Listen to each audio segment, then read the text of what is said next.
Rock and roll, man. Have no fear. Well, so like I said, thank you very much. I know this was more chaotic and than it needed to be, but you know, things happen. That's all I'm gonna say. But I do appreciate your understanding and willing to work with me on this one. It's one of those things that really chaps me because if one thing is I when I commit to something, I fully commit, and there's no justifiable reasons why not to be able to do what you're supposed to do. But sometimes things are out of your hands, and but wow, the thing is, we're here now. Thank you Nice. for thank you for showing up. No, thanks for the invitation. You know. So well, I know this is going to be a little bit interesting because not only are we kind of competing with some other streams that are going on. Um, this was such short notice. Hey Jeff, thanks for being here today, Jeff. Apologies, man. I really wanted to be live last night. I mean, your guys is live yesterday, especially because you had Ian on. But it just so happened at the same time I was up in Palm Desert picking up some fish. So that's why I when I looked at the stream, it was already done. Hey Lando, thank you for being here. And let's see who else. Well, as they start filtering in, I just want to let you guys know today I have the great fortune of having DJ Guppyfish or Sal, as I've gotten to know him, and so we're gonna have a little conversation today, get to know each other a little bit better. I had the great pleasure of sharing the screen with him during Berto's 24-hour live stream. Once he was going a little bit incoherent and couldn't you couldn't understand anything what Berto was saying, but that was like at hour 20, so it's totally understandable. I know Sal came up to try to help him get to that time, and I happened to hop on a little bit before I had to go to work. And although Sal, I know I've seen you in some of the streams for the in the chats of some of the live streams, but it's been relatively recent. I mean, you haven't. How long have you been kind of starting to watch some of the lives and stuff like that? Well, I knew friends who had tanks and things and so forth, but I got my first tank about 3 years ago. It was just one of those 10-gallon kits, and then a little after that, someone I knew was giving away a few, and I got some with a little trade. So I had like two 3 gallons and a 20 and a 10.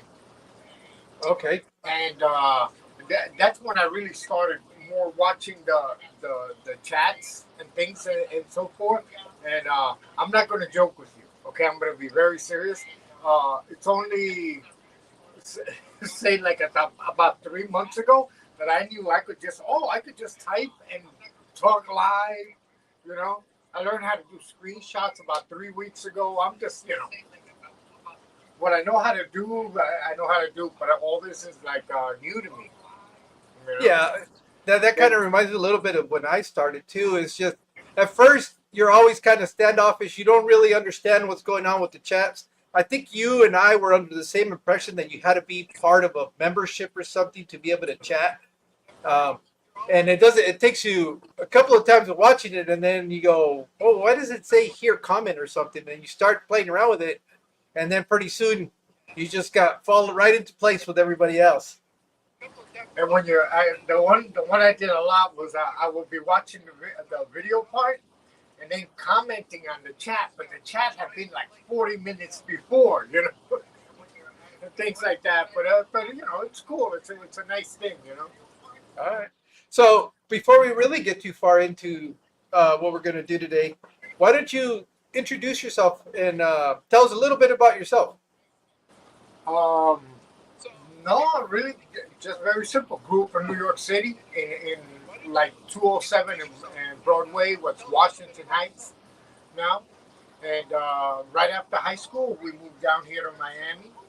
That was in '79, and then been here since '79. You know, got married in '91, and no, just like that. The same old dance.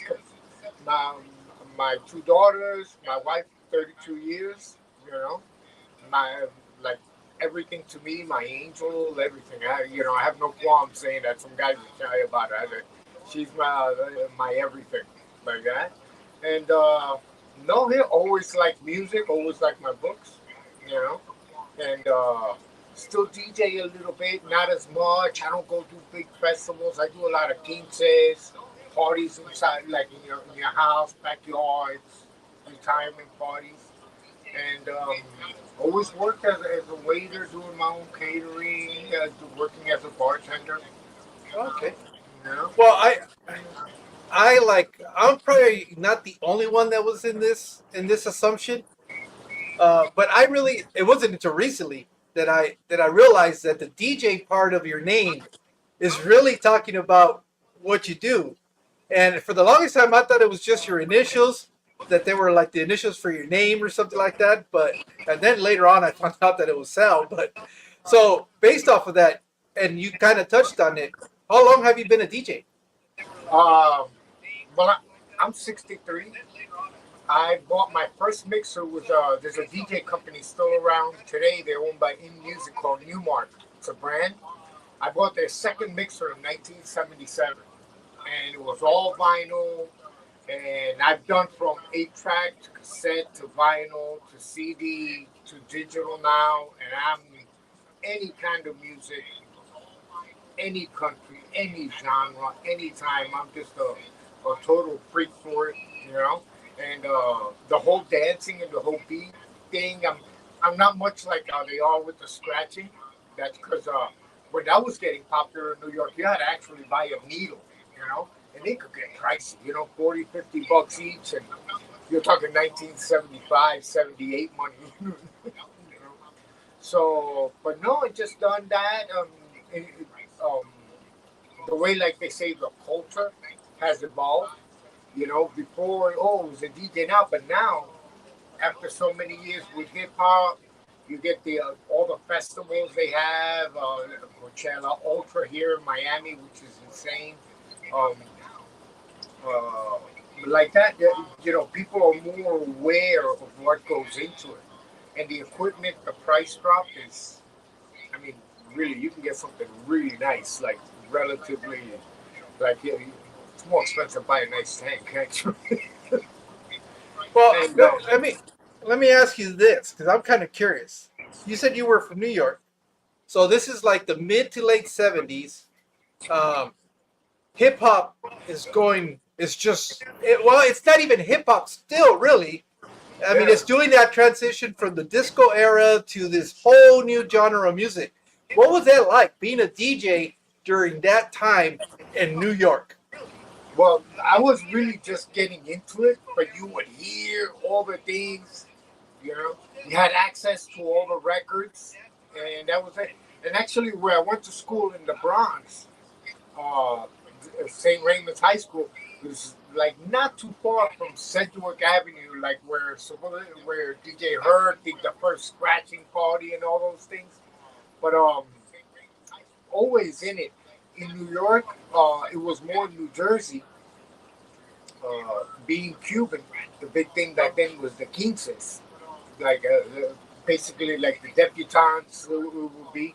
And I danced in a lot of those. I also DJed a lot of those back there because they were all my age. I said, and I was just getting started, you know.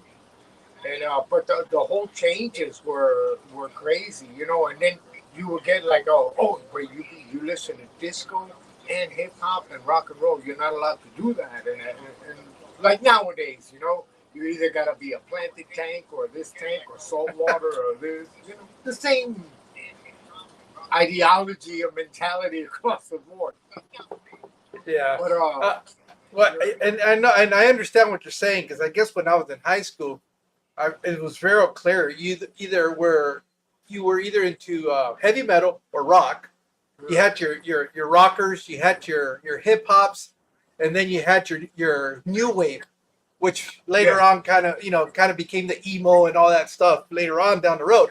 But those were like the three different. Oh, and then because we're so close to the border, we used you know, it's as bad as it is. We used to call them the chuntis, which were like for chuntaros, the ones that like the corridos and a lot of the Mexican music. So those our high school broke down into those four categories. So yeah, I understand where you know, if you were into the metal, you couldn't listen to the hip hop because that was not cool. Which is so funny because you fast forward, you know, 10 years after that, and they all the genres have been merging.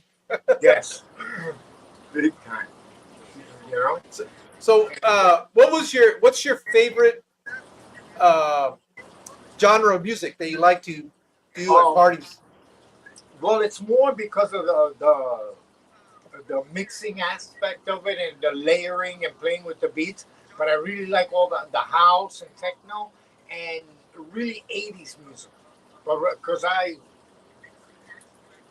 do really type weird stuff. Try to do mashups and I'll put a cumbia beat with like something else or techno with this and you know. Sometimes it works, sometimes it doesn't. But you know, in my house when I'm alone, I'm the greatest DJ ever. You know.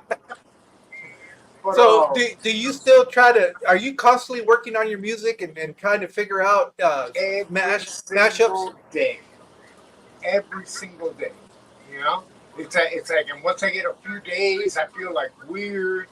You know, my headphones always have to have my music, always, you know, and the actual playing with it, and it's like I guess it's like kids with the video games or younger people with the video games, you know.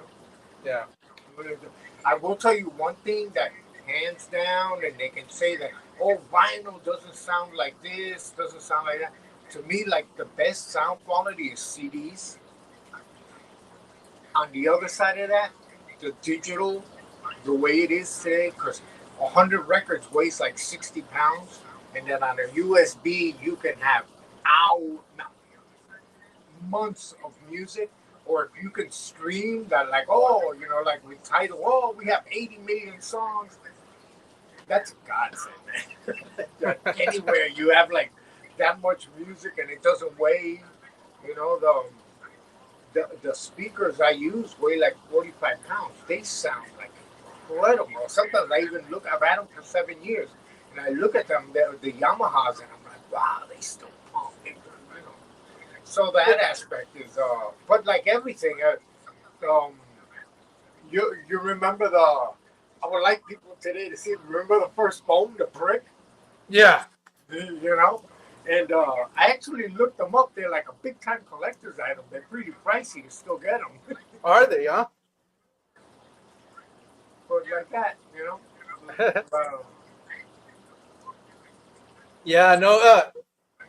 So the other thing, that I guess, the other upside of technology advancement is because I remember, you know, growing up, you're going to parties, you see somebody in your group of friends is a DJ and all that. yeah, I remember all the crates of equipment. There was like all the records, and then you had crates full of cables because you had to hook up everything. I'm assuming now you probably really downsize the amount of cables you're using. yeah. Well, a lot of people are going like a Wi-Fi and a Bluetooth, but it's kind of pricey. And I'm old school, I guess. I want a hard connection. That's also the equipment I have that's paid for. So I want a hard connection. But yeah, and before you would have to have the amplifier, then connect that to the speaker. My speakers have the amplifiers built in. They're actually they're Harman Kardon amps, if I'm not wrong. I have Yamaha DBRs, and the whole weight of it, you know, the I don't want to say like it can't get wet, but like it's humid, especially down here in Miami. The spring is like, I mean, you put the equipment out and like you see like dew on it, like in the morning almost. The resistance to like to water and things like that is really just over the top compared to the old stuff. And what you get in reality, it still, you know, costs you money, but what you get a bang for the buck compared to 10, 12, 15 years ago, especially in lighting. Oh, wow. crazy, but it's a good thing, you know. It's just like the tanks when you get in. Oh yeah, you can do nice LEDs, but then oh you can get like those Flu 3.0s and dial them in. It's all in the details. I'm assuming too. It's probably easier now to go to events versus back then. I remember back then, either you had to have a big old van to put all the equipment in there, or you had to have a truck, or you were always trying to figure out a way to get your equipment. I'm pretty sure the way things have gone now, it makes it a little bit easier where you can even do it in a car. Yeah, I have a Honda Element. The back fold up, and the parties I do are not so huge, but I have two friends that I do parties with, and they have like those big Ford Escorts, you know, and to load it, just like to unload and load them is an hour, hour and a half to set up. They have all the trusses, all the fancy equipment, you know. It's So nice. during I guess your career as a DJ, what has been the longest session you've been contracted to play? How many hours? Um, Probably actually like about 2 years ago. It was when after COVID, there were some people that uh it was a family reunion for a gentleman 80 years old, you know, and they were coming from Ohio, from Jersey, New York, and all that. So I started like I got there like at 11 in the morning, you know, Oh and wow! set up, and I turned on the equipment probably like little after 12, and I shut down like at 2 in the morning. It was ruthless. But then also, when you do events like that, you know, they had like the first 3 hours was really just playing like a playlist, you know, being there, not just letting it like on a Spotify. I like, Yeah. okay, these are the 20 songs, you do your little fade, simple. Then they talk for a little bit, you know. One of the easiest events I ever did a couple of years back was a priest that was retiring. And they said, look, we want music from 5 to 10. Okay. And I got there, I actually turned on the music like at 4:30. The people started coming in. At 5:20, they told me, hey, we want to make a few speeches. So I put out the microphone, and they started talking, and they kept talking. And at 9:30 at night, the lady comes up to me, oh, you can put a little music now. No problem, thank you. Put on So like that whole 5. time, people were talking. Yes, all that time while they were talking, the priest was like really, you know, he was real big time, you know. They Oh, had okay. they actually had like uh, a video or like a hello or congratulations on your retirement from like one of the coaches from Real Madrid and all this. He was like I didn't know, I had kind of heard the name living down here in Miami, but I had no idea this guy was big time. So I was like, oh cool, you know. Oh, But everyone, it was just Pope Francis. No big deal. yeah, it was like everything real casual, real nice, you know. And it's actually um a place on Key Biscayne down here. I used to work. That's where I met the two brothers that I got this tank from. Oh, okay.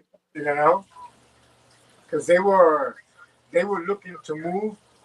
You know, and talking to the guy. Oh, no, one of them actually. Oh, I DJ. Oh, I DJ too. So you know, and he told me.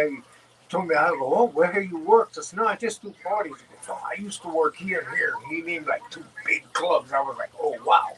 Oh wow. Then they told me, hey, would you like to watch the tank while we move and stuff? And they came, they set up the tank, the filters, gave me everything, gave me the fish, set everything up, you know. That was back in February. Of this And, year. yes. And Okay. yeah, never heard from them again. Hey, you gotta do like the impound yards. Yeah.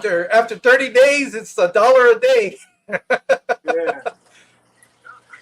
But no, but and that's the same old, always enjoyed my music, always enjoyed the whole food thing. You know, I've always been insane for food, different types of food. Mhm. So, all these years that you've been DJing, what's the one event, or maybe there's a couple of events that you found yourself going, how did I end up in here? Whether because it was like the greatest event or it was like the craziest things were going on, and you're like, how do I get out of here? Well, I used to share a storage with some guys about, say, about 10 years ago. And we shared equipment. And I did a New Year's Eve party. And they said, hey, everything's there. And I got kind of shortchanged. And I got left with the worst equipment. It didn't work right. And when I got there, there's, you know how there's some crowds that are just reasonable, and there's some that are everything imaginable. That this event was so bad that I don't think I did another party for like 2 years. Oh wow! Yeah, you know. But I always kept playing, mixing to myself, you know, playing with doing playlists and things like that. But actually going out and doing events, I said, no, I'm good for a while, you know.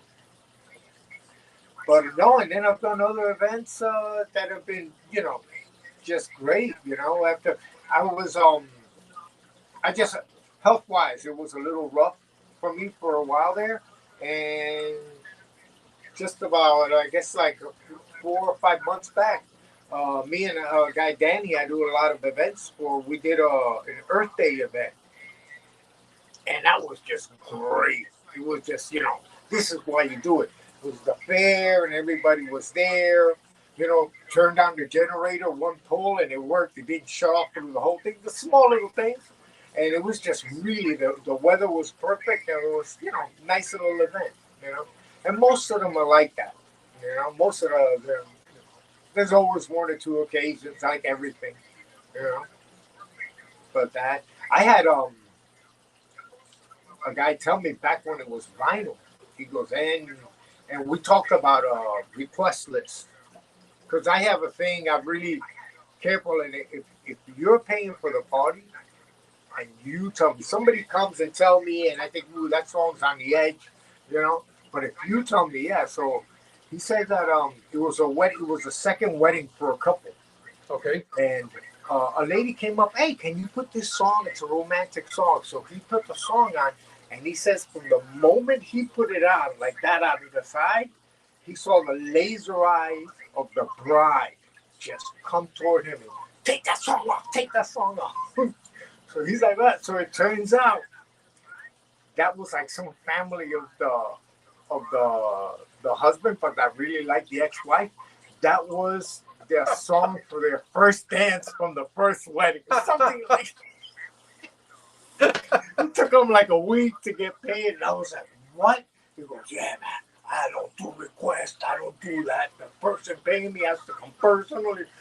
Whoa, I can understand that. But I've never had anything that crazy or, you know. I've had somebody like, you know, it's more family party and they want me to play something like that. You know, I'd love to play that at home, you know, but I can't play that here. But that's really rare and things like that, you know. You know? So usually when you're playing and you guys happen to be taking a request, I'm sure there's got to be at least 5 songs that are like the most popular songs that everybody requests. But I know they vary from area to area. What are the most common 5 songs or top 2 songs that get requested all the time in your experience? Well, you're down here in Miami, you know, Uh-huh. so you get, you know, Gasolina, you know, Daddy Yankee, Culo, and all those. You get that big time down here. And actually, that Daddy Yankee song, we were doing an event. This guy comes up to me and say, "Man, I'm from Philly. I've been DJing parties. Miami's the only city you get away with playing that." At a Quince. I was like, yeah, man, that's it. It's a little on the edge down here. That's why I like it. But no, like that, on request, and it also depends. Some are more romantic, you know. The romantic song goes along with like usually 5-6 year treads, you know, and whatever's popular at the time for weddings, you know. The reason I ask is because I know if you go to a Mexican party, la quinceañera, wedding, whatever. You're gonna get Caballo Dorado. That's gonna be requested. Payaso de Rodeo. Yeah. Payaso de Rodeo, and Fado de Lira Lira. Those are like staple. I have not been to a single event which is, predominantly Mexican, that those three songs, and they're usually all requested back to back. Yeah. Well, I get the two songs. I talk with my friends, the guys, a couple of guys I know that do events. So the two songs you can put on there, doesn't matter country, place, event. Okay? Dancing Queen, ABBA, and Barry White, you're my first, my last, my everything. You put either one of those songs, it's like the room surges almost onto they never fail. They never fail, and like that. But the requests like that, each kind of area has their own little request line and things like that. Yeah, I'm that's surprised, really, like how popular. Cause like down here, you'll play Celia Cruz, everybody will dance, and then 10 minutes later you play Biggie, and everybody will dance, and then and it's just like really the way, I guess, the access to so much music has, like you said before, blurred the lines on what you like and stuff like that. Everybody, and all the edgy songs, everybody knows the words. They don't remember, walk like an Egyptian or like that. They remember a little bit. Well, we have one that's by Control Mach. No, it's not Control Machete. These guys are out of Monterrey, but it's called Puto. Yeah. and you hear it everywhere. It's like it could be a abuelita's birthday, 80th birthday party, and it'll come on, and everybody will sing along. Down here where they do the karaoke's, one of the most popular songs is what's her name? Rosita del Barrio, de Pata Dos Rata. It's a rat with 2 feet. Okay. Basically about the lady trashing her husband. Yep. That's Paquita del Barrio. Yeah, Paquita del Barrio. That's who it is. Yeah. The mariachis. Every time. Molotov. Yeah, that's what it is. Molotov. Thank you, Jay. Like we have like my daughter's quinces, weddings, a bigger birthday. So we have in my family's celebrations, we have mariachis 3-4 times a year. I love them. We have our guys that we call them. We know these guys are good. These guys are real good. They play the trumpet. They come with Bose speakers on the little rack. I'm like, oh, man, these guys are serious. And really like all types of music.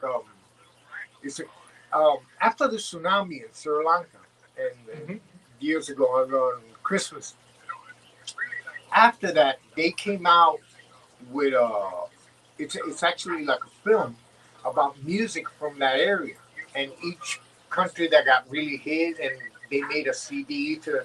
So I watched the documentary. I can't understand one word of the language. The music's incredible. If I tell you I've watched it 200 times just for the music, like that. See that, and that's the one thing that I find so fascinating is that we might not be able to communicate verbally, but through music. I find a lot of connections through music itself, and it's always the more rhythmic, like drum type of music. It's the stuff that just kind of draws me all the time. I don't know. It's almost like instinctual. It's not. It's just you hear that those heavy drum beat kind of beats and stuff like that, and I'm hooked, man. It's more. I use that music that it has a heavy drum line to it. It's the stuff that I usually find myself being attracted to for some reason, and what I love about music is I don't have one particular genre that I can tell you this is my favorite. Because for me, it's more of at this point it's more of a mood. What am I in the mood to listen to? And Yeah. and when I, and when I tell people I listen to everything, I literally mean I listen to a very broad spectrum. The only music that I've tried for years to try to get an appreciation for, and I just can't, is the jazz. The jazz to me, it's very difficult because it's so sporadic and I guess I just don't. It just doesn't. I'll listen to country before I'll listen to jazz. Let me put it to you like that. Yeah. Well, when like trap music was popular, more popular a few years back, it's like really razor edge, real hard. And my friends, how do you like that? So, man, but to hear the triplicates on the beat and then it's missing a beat. That's just like when they do like and they. You ever explain something to a friend and they look at you like, okay, hey, I'll look you up, okay? I'll catch you later. Every time I talk about fish to my friends, that's the same look I get. Exactly. And so okay, so you've done music most of your life. I know another big aspect of your life has been the kitchen, one form or another. Um, and you mentioned you had a catering business and stuff like that. So I'm assuming you like to cook. I adore cooking. I that's like the cleaning afterwards. We could talk about that part of it, but just if I could be in the kitchen, just breakfast, lunch, and dinner every day, uh, I'm in heaven. You know. Um, as far as work, I've done like other like baby showers, baptisms. Like they do like on the cruise ships or like in the hotels, the omelet service, tossing and with the fruit. I would do things like that. Never really had the facilities to do huge catering. You know, I would bartend. I would do a dessert, little things like that. Went off on the thing. Uh, I started getting more into the kitchen, but then I went more to being a server. Uh, I hate to be mean about it, like in the '90s, just and the '80s. Honestly, just more money. There was the last draw of it. But on top of the fact, I had to, you know, the, I'm really been good into food. I came along that at a right time when like the whole food revolution, like they say, which good food has always been around, but just more aware of it. more And more in the main media where people were making shows about it, talking about it. um, I'm I'm Cuban, and my mother. Everyone says it, but my mother's food was her Cuban cooking. That was uh, not.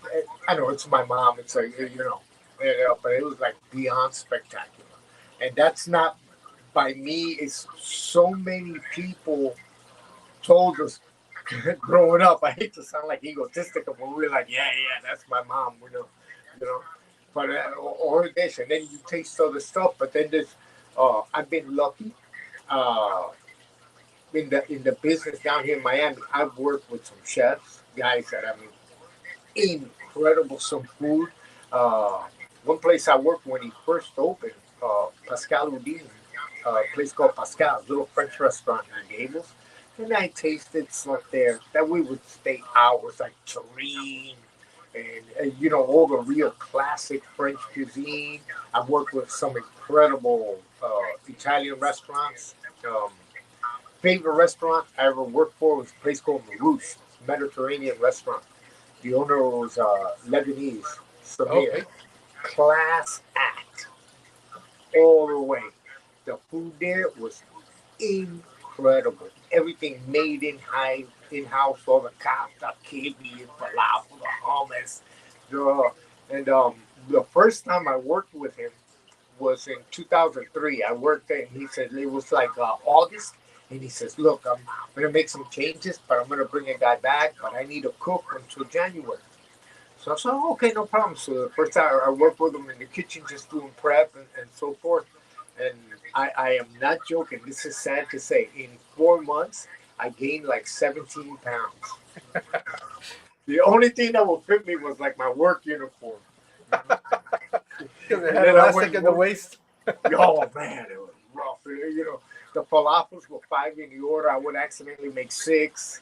And it was ugly. But a great guy. And then after I went back and worked as a server there for like 5 years. He's retired. He sold the restaurant. But a great guy to work for. The food was truly spectacular. You know that's one thing about Miami. There's so many little places that you can go, and it's just my daughter is everyone in our family is big in food, and her husband works for a major food company, restaurant company. You know, he travels around opening restaurants for them and all, and so many people I talk to say, man, the food's good. There's just something about Miami. It's so much variety, so readily available. You know, in that regard. But no, just like that always. And I studied computer programming, humanities, and tried other things, and I would always come back to the restaurants. I tried management in the restaurant with Hyatt. There Yeah. was another company I worked for that I have some of my lifelong friends from. It was a private company, private club company, you know, and they would do like the a la carte, the table side flambe, and all that. That later on I used that to promote like a little service to celebrate your anniversary. I'll go and do you a tableside dinner to celebrate your anniversary in the backyard. I would put out the chairs, do a heart and roses, all that show. Yeah. And So no, do you, yeah. I know you said you're Cuban and stuff like that. If I've never had Cuban food, as a recommendation, what would be first time trying Cuban food? What would be the ideal breakfast to have to try into the Cuban cuisine? What would be the ideal lunch, and what would be the ideal dinner? Okay. Ooh. All right. Well, the breakfast really just the way they do it, like in many countries. The scrambled eggs, the ham, couple of croquetas, which is like Okay, what are croquetas? they'll make them out of ham. The most popular one is ham, but they make them out of cheese, out of everything, and it's the ground up ham seasoned with like a bechamel, Oh, okay, and it's formed like into like a little like a thumb, and they deep fry them. okay. You know, 'Cause you could deep fry a steak, man. You sell a dozen of them, it'll be delicious. And the scrambled eggs and the Cuban bread, which is a very simple bread. It's flour, water, and you know like lard. Fry, they bake it up, and they a lot of butter on it, and then they press it on like a panini press, but it's Okay, flat. That would be the breakfast. The Your lunch would probably be like what is considered called a Cuban sandwich. Would be okay. Swiss ham, a little sliced pork that's been roasted, pickles, little mustard. There it varies a little bit. Or the steak sandwich, they put those little steak fried chips on the sticks, like similar to the Cuban sandwich, but they do it on a smaller one. It's a Okay. roll called a medianoche, which is a midnight sandwich, which is what you got on the way home.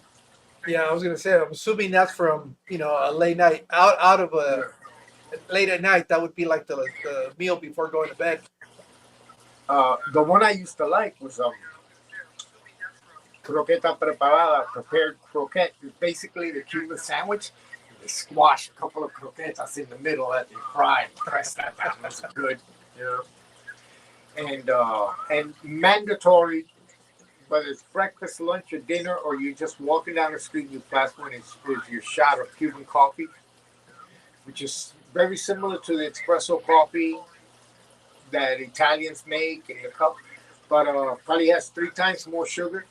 Okay. You know, and concentrated. You have it in little shots, cafecito, so you get the colada and you give it out.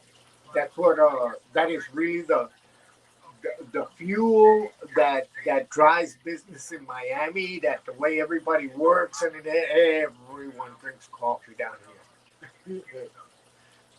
And for Okay. dinner, probably do ropa vieja, which is a flank steak.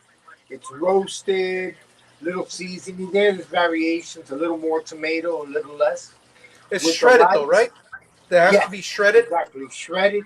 Ropa vieja translates into old clothes, Old clothes. you know. Yep. And with the white rice, black beans, and the bananas, either toasted maduro, which are softer, right? Or Yeah. the tostones, which are a little more green, and they fry those, they squash them, and give them a second fry. Yeah, that's one of my, and I know. I guess that's a Caribbean kind of thing. That's a popular dish, right? It's not just Yes, Cuban. yes, And no, yes, that's all the Caribbean and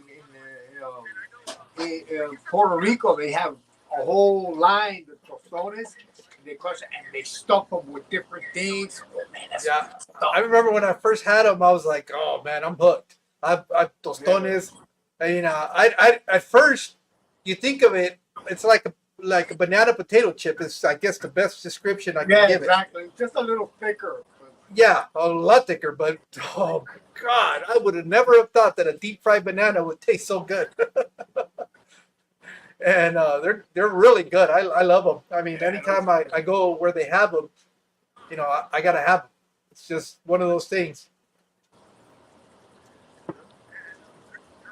and, So, do you, based on all this stuff, and the reason I ask is because I kind of tend to do the same thing. Do you ever find yourself doing fusions in the kitchen? And what I mean by that is you take a traditional dish to your culture and yeah. give it a little bit of a flair or interpretation of other dishes from other cultures that you like, and you kind of fuse them together. Do you Uh, do any of that with your cuisine? I try to, and then I say, oh, I come up with something no, but like my my son-in-law is Peruvian. Uh huh. I love Peruvian food.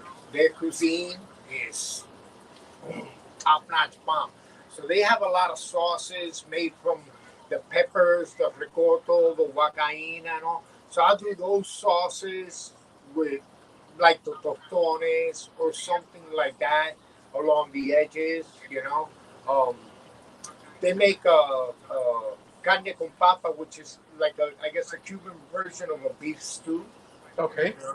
So something I've done in it that not that it's a big thing, but when it's like down to the last 15, 20 minutes, I take a bunch of mushroom caps and drop them in there, and it soaks up all the juice, and it gives that. And it's not a big thing, but it's a little mushroom to it, a little more veggies, things along that line, but nothing that really uh, crazy. The only thing that I used to always enjoy going with my daughters when they did career day in their school, and I wanted to do like a little cooking class. So I used to make well, it's because it's a process, strawberries Romanov. So I kind of played with that and made a simpler sauce. So I would do a little cooking class, and it was just sour cream, brown sugar, cinnamon, and a little nutmeg. And I make the little puff pastries with strawberries, and it's just little strawberry cups. That I'm gonna say I want to do a video of making that. I'll see if I can do that, but I'm still trying to figure out how to film the fish. I think it's easier to film cooking than it is the fish, because the Yeah, they food the don't food move as will quick. move, whereas the fish they never stay still. You So know? have you working in so many different types of ethnic foods? Are there dishes that you say, hey, that's just like ropa vieja? And I can think of our cuisine, what we call machaca, or that dish called machaca here in Mexico is very similar because I've seen how ropa vieja is done. Very similar. Um, Exactly. the process is a little bit different, but it's basically the same ingredients. have you found dishes from your culture and other cultures that you go, oh, well, that's pretty much the same thing, except you they change the order of this or that? Well, like you mentioned, machaca, la ropa vieja, and things. Those are dishes. That's not like new cuisine. Those are dishes been around for hundreds of years. So the techniques are basically the same, whether you're roasting it or boiling it. You do it over over coals or over wood. Uh, what tends to change is the ingredients you season with, which are, I guess, indigenous or local to your area. You know, Yeah, because potatoes in Mexico taste different from potatoes in, you know, say that are grown in Canada, say that are grown in Europe because of the different lands, the the different altitudes, different rainfall. Like yeah. all that stuff the sommeliers study, that Tehran, this and that, how anyone passes that test is beyond me. Well, You know? what I find, because I saw the documentary they did on Netflix. I'm a big foodie. I mean, I have to confess, I'm a terrible foodie, and I'm always willing to try all kinds of dishes. And but I and wine, that sommelier documentary they did. What I found so fascinating, these guys get so good at picking up flavors and profiles that they can tell you almost what time of the year and what region of the world that particular grape was picked from to make that wine, and therefore they can tell you exactly which wines it is.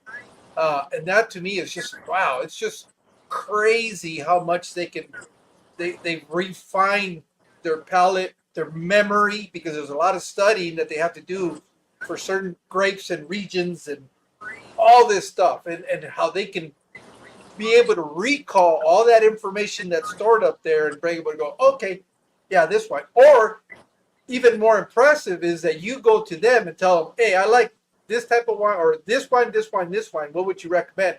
And boom, they'll be able to pull something out immediately that you'll be like, oh, damn, this is even better than what I was drinking before. Those are I'm always fascinated by people that have ability to do something like that. Yeah, you know, and it's funny because I found out with wine more than with anything else ever in my life. You can have an $8-10 bottle of wine, and you can have $100 bottle of wine, and the cheaper you just prefer it. Not that it's better; that's more to your taste. And what is good to me, and you taste it, is like, what is this lemon water, Yeah. and things like that. Yeah, and I think a lot of it also has to do with marketing, how effective they are with marketing, and with wines. I find that with wines, with cigars, uh, it also plays a big part as to who's pushing the product, which kind of celebrity, and how often you see it. That kind of drives also the market half the times. You More like a more than cigar once in a while? oh, I love cigars. I have cigars every time I can. I So used to more. I used to actually work with uh, a guy. We worked together in the same restaurant, and then he does cigar events. And he had a couple of girls that had worked in Cuba, and they would be actually hand rolling them there, and I would be the cigar tender. Those are great parties. But then I think just I needed to go another way. But he's been doing that for a long time down here. You know, and I was a big Arturo Puente de Maduros and short stories. You yep. know, the H up men's down here. There was when we before we bought the house, bought a place. They used to do cigar events once a month. It was 2 blocks from my house, 3 blocks up to the main road. Nick's Cigars, and there was Yeah. an old radio host down here, Neil Rogers. Man, this guy he made Howard Stern seem tame. Oh wow. But he was fun, but he was a big cigar guy, so he would go do cigar events there, and it was good. Those were good. But then, like, and I was doing the cigar, and then it just got the marketing. When the market just gets saturated, and you get all the people that are not really cigar smokers. They go to do FaceTime, and it's just. Yeah, you get a lot of that. I mean, and it seems like every other day there's a new brand, a new cigar. It's kind of like you see that also with right now for some reason tequilas are real big here in the States with celebrities getting behind the brand. There's so many celebrity tequilas and half of them are just junk. Well, more than half. They're just What? trash. They're because it's a popular thing to do. You just find a distiller that is new. You just throw your name on it, and all of a sudden you have a tequila. I, if I'm not wrong, I believe tequila is now the most popular drink in the country. It used to be scotch, then it was vodka for many years, and you know, now I believe it's tequila. You know? Well, And the I like a margarita, but I like really good, nice sipping tequila. sipping, You yes. know, it's a it's a different thing too. Well, it's funny because I think right now tequila can be popular, but I'm telling you, right behind it, the next spirit that's going to take off is going to be Mezcal. mezcal Yep.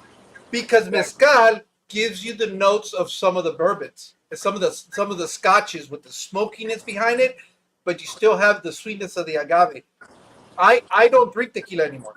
Since I discovered mezcales and especially the artisanal mezcales, I don't even look at tequila because it has the best of both worlds. You get the best of the tequila and you get the best of the smokiness from other drinks. And to me, hands down, the best beverage you can have is a mezcal. Nice. I've But always yeah, enjoyed that of tasting and you know um, all the different liquors, but like you go like to a tasting and they tell you about it and where it comes from and so forth and how it's made and uh, when we were working with Cubs and American Express did a thing for like all their big and they had a guy come from Scotland from Johnny Walker with the Celt and all this and he would give an explanation and you would get a taste of each one and when you see the peat what they actually use to make scotch and you look at it you're like that's what I'm drinking dude it's like are you for real you know yeah, it's like you watch the way they make Tabasco the way they make Worcester sauce no, Worcestershire I you haven't. never put it on your food again you're like are you some what Well, I guess it equates to like fish sauce. That fish sauce yeah that you use a lot in Asia. Basically, it's a bunch of spoiled fish in a barrel, and they let it get fermented, and that's what you get in fish sauce. But it's that umami that they're always talking about. That's how you get it out of that weird stuff you would never ever in your sane life would go out and taste it. But somebody had the idea of going, what if I try a little bit of this? Is there anything like that you see people eat that they go crazy for and you tried it and you're like, what is, you know, that you just don't understand it at all? Let me see. Tripas, chitlins. Oh man, come on! I just, we know what it was. Here's what it was. Yeah, As a kid, when you grow up in a Mexican household, a big old family, obviously when there's somebody's getting married, they'll butcher an animal for the food, right? So nothing, I mean, literally nothing goes to waste.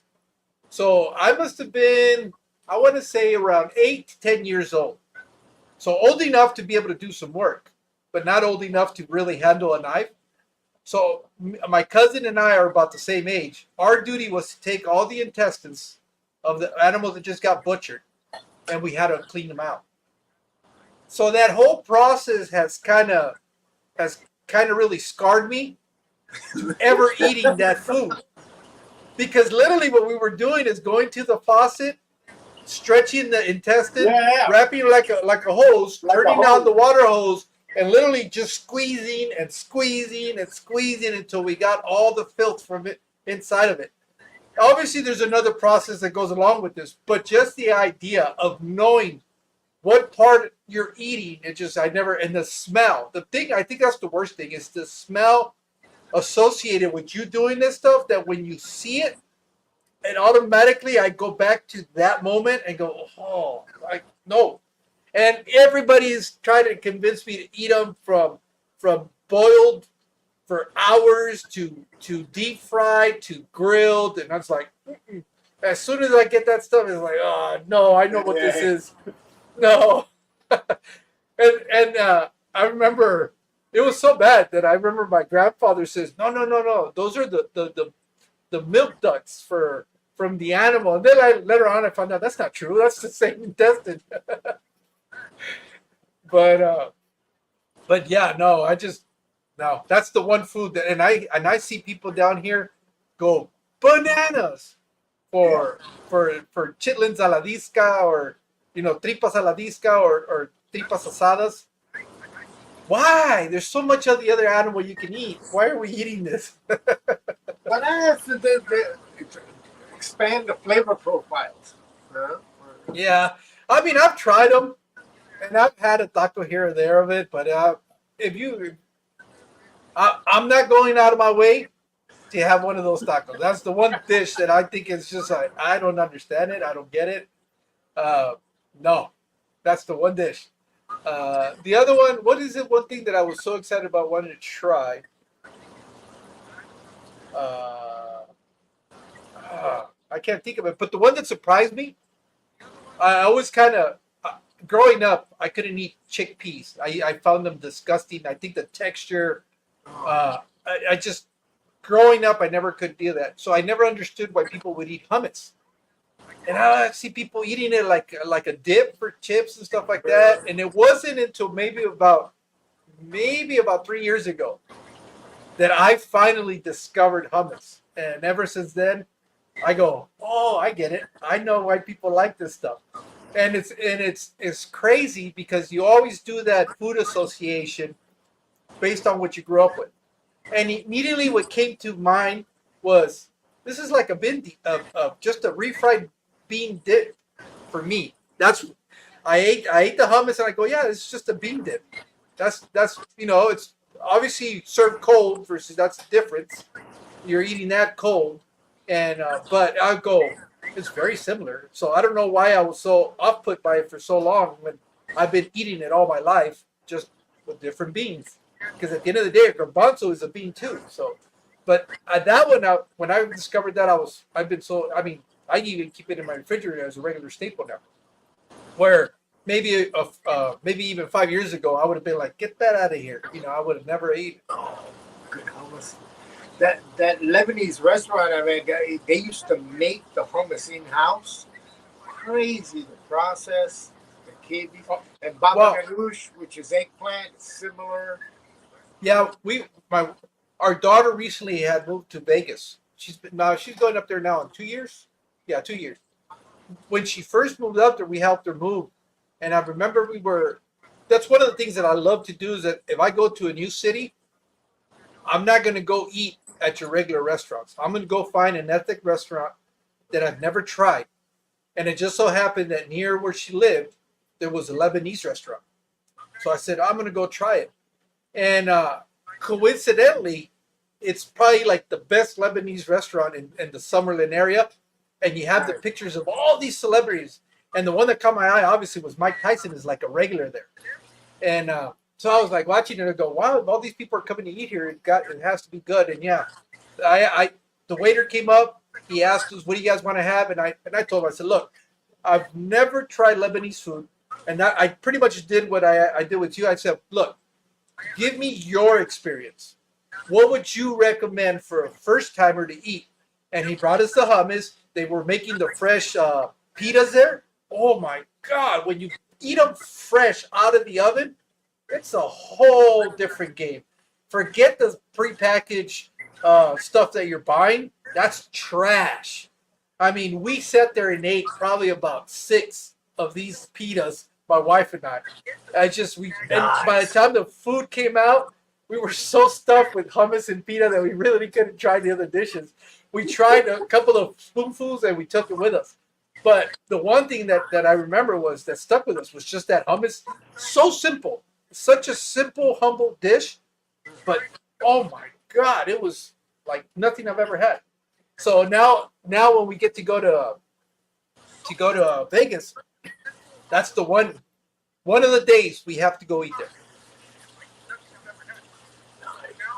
Because it's also like in kind of to jump back a little what you said about the food and what is similar.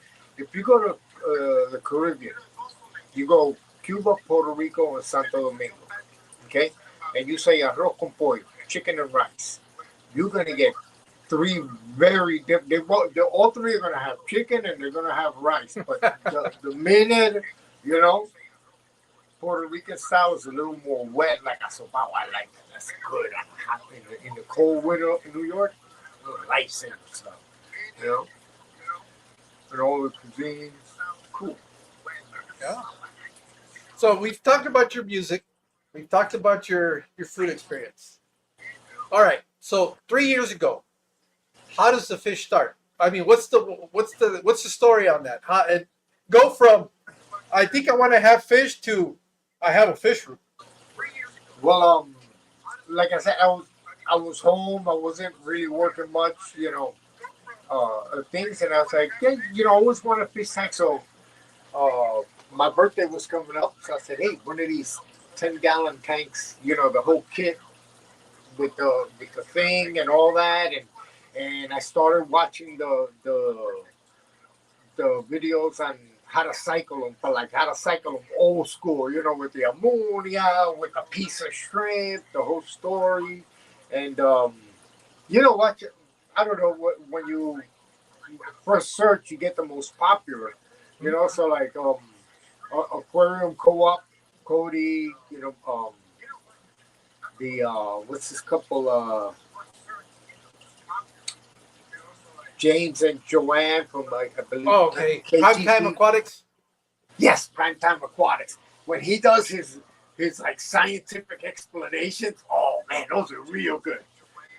Bentley Pasco, Caveman Aquatics. These guys like this, you go see it, and then as you go searching, you see other people, and but like everything, and I was thinking, oh, okay, my budget's gonna be like $150 and another 20 for fish.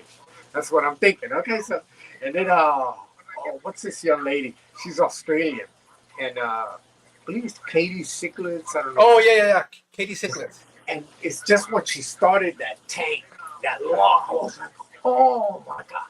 And then when I looked, it was like, like each light was like 3 times what I was like, okay, wait, I gotta think about this. But no, I got the tank. I got the first fish I got were like feeder guppies.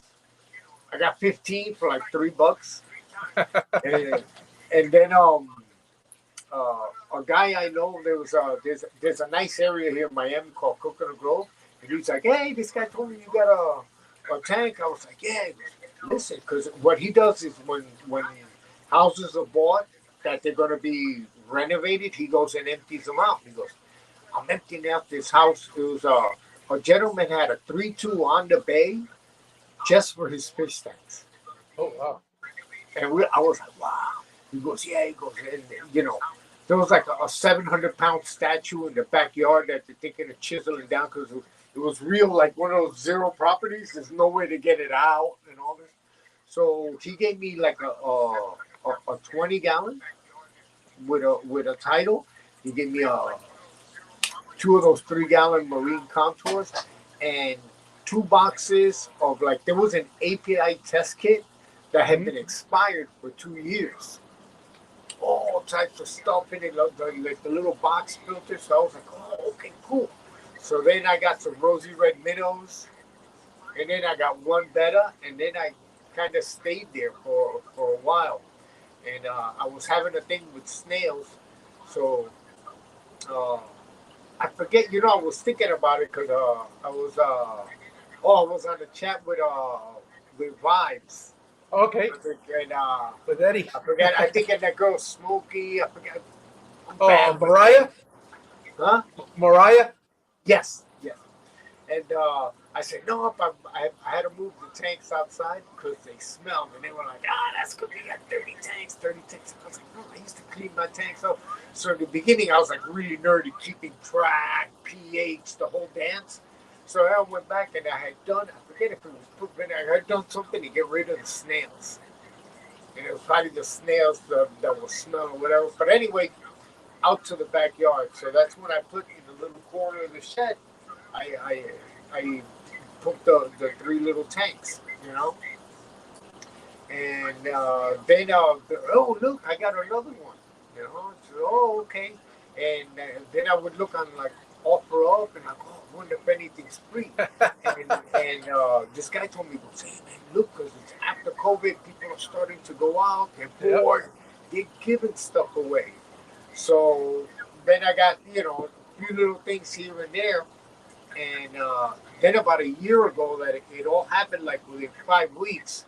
Um, uh, I traded like a 10 gallon with someone for a 40 gallon. And then there was a gentleman looking to get rid of his tank, and I traded for some baseball cards and some little souvenir baseball cups of all the teams. That's the Marine Land, that 55. Yeah. Let me see if I can do this here. That one. And then, like 2 weeks after that, is when the guys bought the 75. And then I keep you right, it was like I was playing the Powerball. That's when the Powerball got up to like 2 billion. And I didn't hit that weekend, but that weekend I ran into a guy that was moving, and he used to breed fish. And I had offered to help him on one thing and back and another. And I gave him like $80, and he gave me 5 tanks.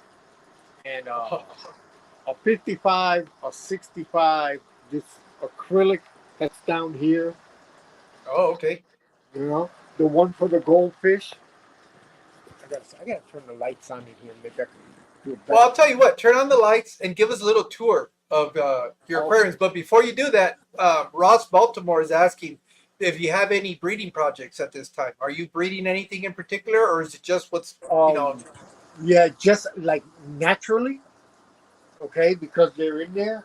Uh, Guppies have bred, mud guppies, the rosy red minnows, a couple of tetras, the Endler guppies, the Dalmatian mollies are like a terror that I want to try and give away. Yeah. What I would like to, I tried to breed some bettas, but the female got impacted with eggs. Okay. Yeah. And what I would really like to breed is the gouramis. You know. Oh, the Karamis. Okay. Yeah. But as much as I really enjoy the live bears, I'm trying to like almost I like gave away like 30 out of here the other day, and not giving them away to like disparage them or anything, but I'm kind of too complicated here, so I'm trying to stream it down. But then, like, the Endler guppies had babies, and then actually just last night I noticed that the Dalmatian mollies got little fry. I said, "Oh man, I got more fry." I'm all happy about it, you know. I've tried to do a couple of tanks, more father fish style, more Diana Wallstatt. Those are doing pretty decently. Um, you know, I get a lot of flack for this. I really like the under gravel filters. They work good for me, you Yeah. know. And what I do, like I'll show you now, like on the goldfish that they produce a lot of waste. I have an emperor filter, but I also have an under gravel, like to combine the two, you know. And I feel like that, I could. Maybe I'm wrong, but one thing I like how long you can go between water changes. Maybe the stronger your tank, the more seasoned, the more balanced it is, the better things are running. You can stretch that time out without doing any damage to the cycle. Yeah. I don't know if it makes sense what I'm saying. You know? But no, do that, and then so then I'm out here. My fish room is basically one of those little metal sheds. It's like a 6 foot ceiling. I kind of have to duck my head. Not even 6 foot. It's like 5'10". I have to duck my head an inch to stand up, and it's 10 by 10, real Okay. small. You know, and it's insane. But and I've gotten lucky that just people, honestly, they just uh, there's one of those Imaginarium waterfall tanks. I went.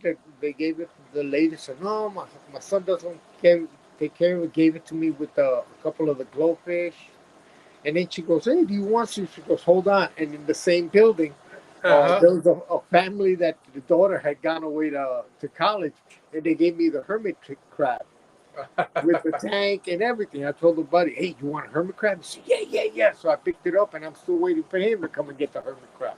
You know, but I'm taking a liking to it because it's just like Prince. So uh, I'm a big Prince fan. So you know, okay.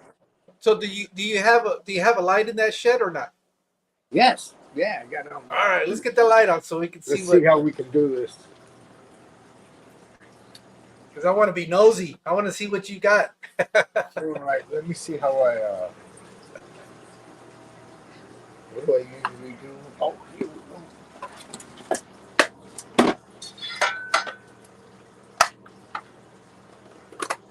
Hey, Sal. So does it get pretty hot in that shed during the summers down there? Or? Well, it was. What I do is on the left side outside, or on the right side as you come in, there's a big bougainvillea tree Oh, that has okay. grown out, and that eats a lot of the sun. And I put a layer of wood on the top of the shed. But if not, the the little ceiling gets so hot you really can only touch it for like 2 seconds at a time. It's Miami sun. You know what the sun can do when it beats down. You Yeah, know. yeah. I can't open my front door to the house from about, I want to say, 4 o'clock to sundown. It's just it gets insane. You go to touch that doorknob, you're gonna burn your hand because the sun just beats right down on that door. And so I understand what you're talking about when it gets really, really, it's hot. The surfaces get really hot. You never seen that building? I believe it's in London. That the it's like concave and it's a glass building, and the way the sun reflects in the summer, it shoots down and it like melts the dashboards on the car and stuff like that on the No, street. I Oh, and they haven't had to seen it. put up like a big shade. It's insane, you know. But Yeah, I hadn't seen that. yeah. Out here, that's why people don't fight out here in the summer.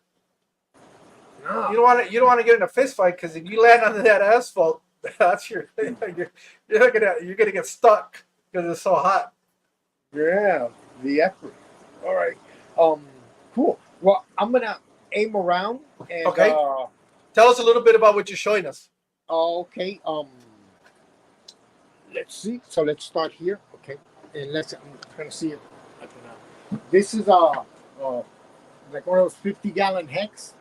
Okay. I have two sponge filters running in here. I have seven gouramis. Oh, okay. There's two lavender, two blues, and three pearls.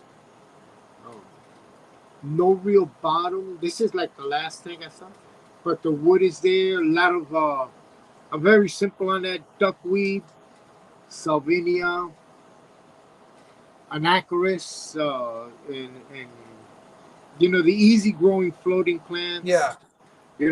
A little bacopia and rotilla, but mostly it's just floating plants. I don't really fertilize. I use the Excel Flourish, but I don't use it as much. I kind of just water it down and give it like a little splash in each tank, kind of to give it like a little boost, but not really so that it has to live off that. You know? Then over here, I have the two bettas. This is the oldest Okay. fish I got. It's about 3 years old. Oh, It's a okay. half moon. I don't know if you can see that. This is a Now, koi. are those big bucks bettas, or did you go to a breeder and get those? The only reason Um, I ask yeah. because it's kind of unusual to have big box store bettas live that long. Let's see. The half moon. No, those I got from my LFS. Okay. It's a Florida neighborhood fish farm. Okay. It's a little more than a mile from the house. and Oh, you know it's good. And when I was recovering, and I was actually starting to get into the fish, like once a week, I would walk up and buy a plant and walk back, and that was my exercise for the week. Then the next week, I would walk up and buy 3 guppies and come back, and like that, little by little. There's um, this is what am I? That's a 10 gallon that's down there, okay. mostly plants, but I had put some fry in there, and they're starting to grow out. Like they've probably been in there about a month and a half. Uh, this is the mud guppy and endlers tank. Okay. These endlers I did get from a gentleman Toto. Uh, he grows the black bar and the red leopard. Okay. And there's some guppies in there. They're mud guppies. I actually had uh, there's a little tank down here. I had the endlers in there, and I had alcohol in my hand wiping down the things. And I was Yeah. looking, and when I leaned forward like that, I spilled a bunch of the alcohol Oh. into the tank. So I scooped them out and put them in here. But I wanted to keep the red and black separate. But I Okay. really like this tank, and I'm starting to get like a lot of little endler fry, endler guppies. These are the Dalmatian mollies.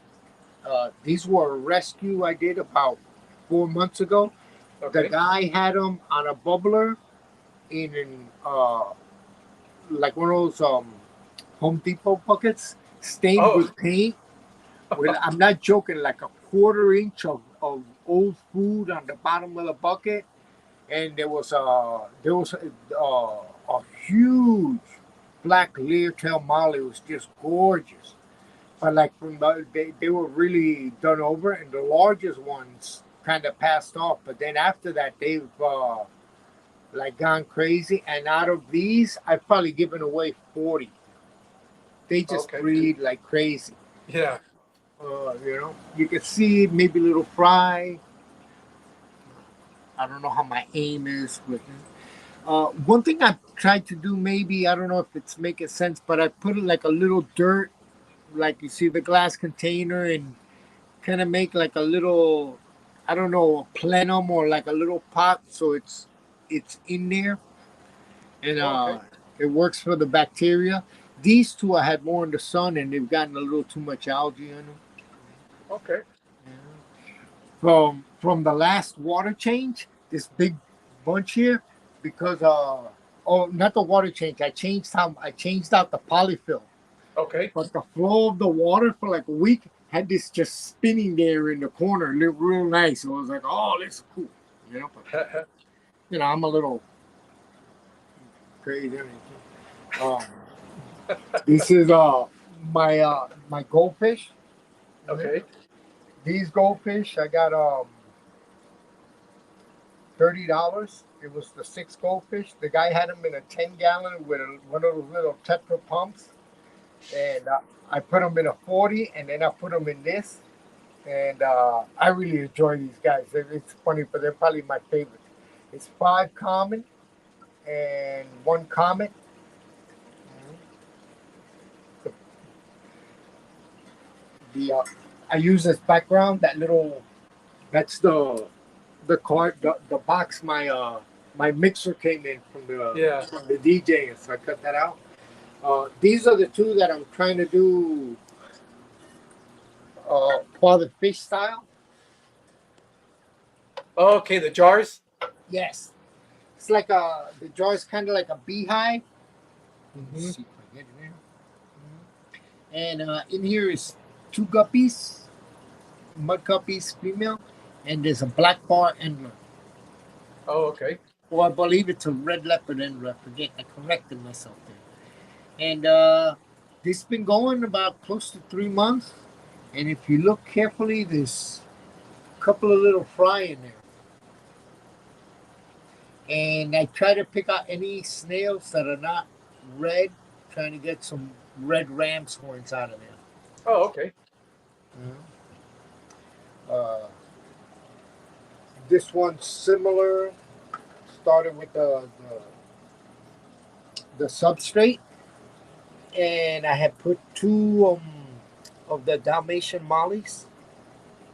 Then I put three fry, and it turns out one of the fry was an Endler.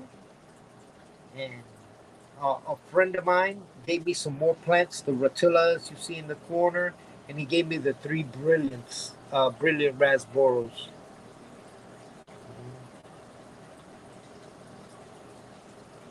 And you're running a deep substrate on that one? Yes, it's Oh yeah, yeah. You're running a deep substrate. yeah. I actually could have cut I put a little too much sand on it, you know. But the plant the ones that are planted are starting to really just in the last week, like the Sprite in the back corner, the Rotilla, you can see them just starting to really jump up now and get established. Yeah. I didn't do much. That was a mix of gravel, a little dirt, and a little pluvial stratum. Okay. That a friend of mine had, the same gentleman, Greg, that gave me the raspberries. And this one's running nice. You know, I tested. I'm testing the water. The thing. Let's see here now. Let's see how I can do this. This is one of those. This is the one I traded. This was one of those 55 Marineland that it comes with the hood, the table, everything. I had it level, and we had some real bad water that collects in that back corner, and it's starting to lean a little way. I wonder if it just got wet. That wood doesn't hold that well. It's giving a little from the weight. Oh, okay. Yeah, you better keep an eye on that because you don't want it crashing on you. Is it particle board? No, kind of like the back, but it's pretty solid. It's a good stand. But at the end of the day, wood and humidity and when I got those that 75-gallon tank, these were the fish that were in it. It was the four angels. The four angels, and it was three gouramis. That lemon pleco's like more than 4 years old. It's my oldest fish, so he goes, that's about its lifespan. And there's two common plecos. Okay. You know, one of the dwarf gouramis passed away, and the lemon pleco, I also lost it. I have an Emperor 375 filter on this, and then I have on the end there two plates from an under gravel. Also, when they gave me this, it had with the fish they had in this, it was a 10-inch Oscar and like a 12, 13-inch Dozo Loach. Oh, okay. They're cool, huge, but it just, and while it was when I got them from, it was like February, and March was cool, and April it started getting warmer. I saw the colors come up, and everybody started getting a little feisty, so I had to donate the Oscar and the Dozo Loach.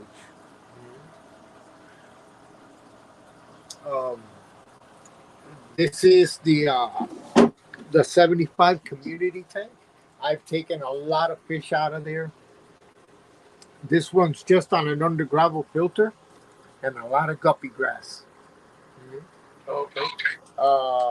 I had probably about 60 fish in here. Tetras, not the glow tetras. I had other tetras. I forget the names, and rosy red minnows. I must have had like 35, 40 mud guppies in there, fry galore, and there's one blue gourami somewhere swimming around. This I passed those along, and I was like, man, I don't know, they just don't stop having fry, and this and that. He goes, you know what you do? You want to take half of that guppy grass out and stop feeding them for 3 days. You'll have no more fry. Don't worry about it. That's what I did. And it was funny. I felt like a cannibal almost, like setting it up with them. But no, the fries, it's getting a little more under control. I hate to sound like that, but just don't know what to do with them. And this is also one of the tanks I got from that gentleman. It's a 40 long acrylic. I have mollies in here, a couple of pearl gouramis, and a couple of dwarf gouramis. Now, are you intentionally keeping the water levels low so you don't get them to jump out, or what? Well, this one has it has like an overflow in the back, so I kept it like an inch under, you know.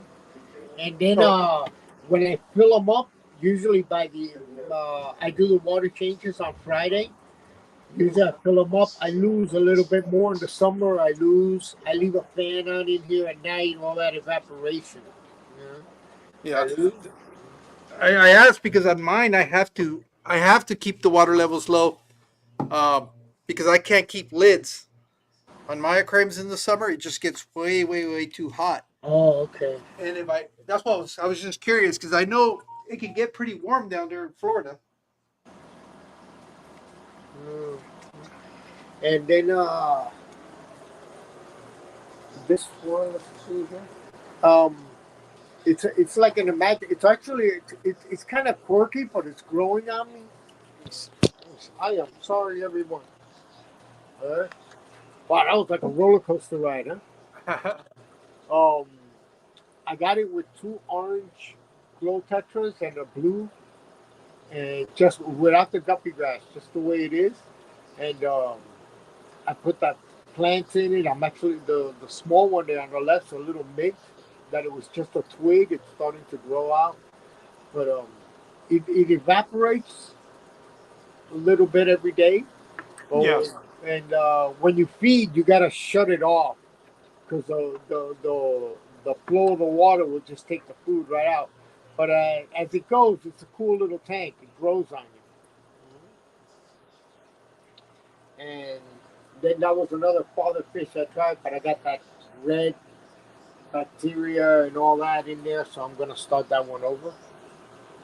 So that little waterfall tank, do you, does it ever throw you off and go, oh, it's running over? No, no. You know what does happen?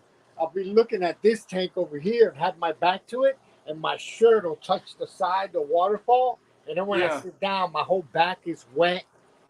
You know, Yeah. things like that. But no, and that's where I'm at. I'm like really almost overwhelmed lately, and I'm kind of in the middle of my first panic because uh, on the 16th in the morning, I did my water changes, but I came out okay because once a year, you know, the county, Miami-Dade, they flush their system with a chlorine conversion. So we can't do any water changes from the 16th to the 28th. Okay. You know, so I had just done them, and I was like looking okay. I didn't lose any, but I did some tests yesterday, and I usually do the water changes Friday, and things are starting to creep up a little bit. And I'm like, man, where am I going to get water from? You know, but you know, I get a friend of mine has a well. He told me, hey, come, I'll give you water for it, but that's like 100-block drive. And to get it back, you're splashing the water all over the place. I'll see. I'll figure it out. But you know, try and make it work. And that my plans are to kind of organize it just a little more. Uh, get those little ones from out of there, but it's a project. You know, the main thing is getting someone to give me a hand. You know, I'm kind of like you know, my nephews are one of my nephews. They come and give me a hand to move a tank. He was like, "Oh my god, man, you know, your wife's gonna kill you, man." You say, "Yeah, don't say nothing. Don't say nothing." You know? You're making them accomplice. Yeah, hey, you know, family got to look out for family. You know how it is. But there, and I really never thought I would get like when I was watching it, and I would hear the jokes about MTS and like, hey, don't get one, and it's it's crazy, and then also I have been so lucky, honestly, with just how generous people are, being in the right place at the right time.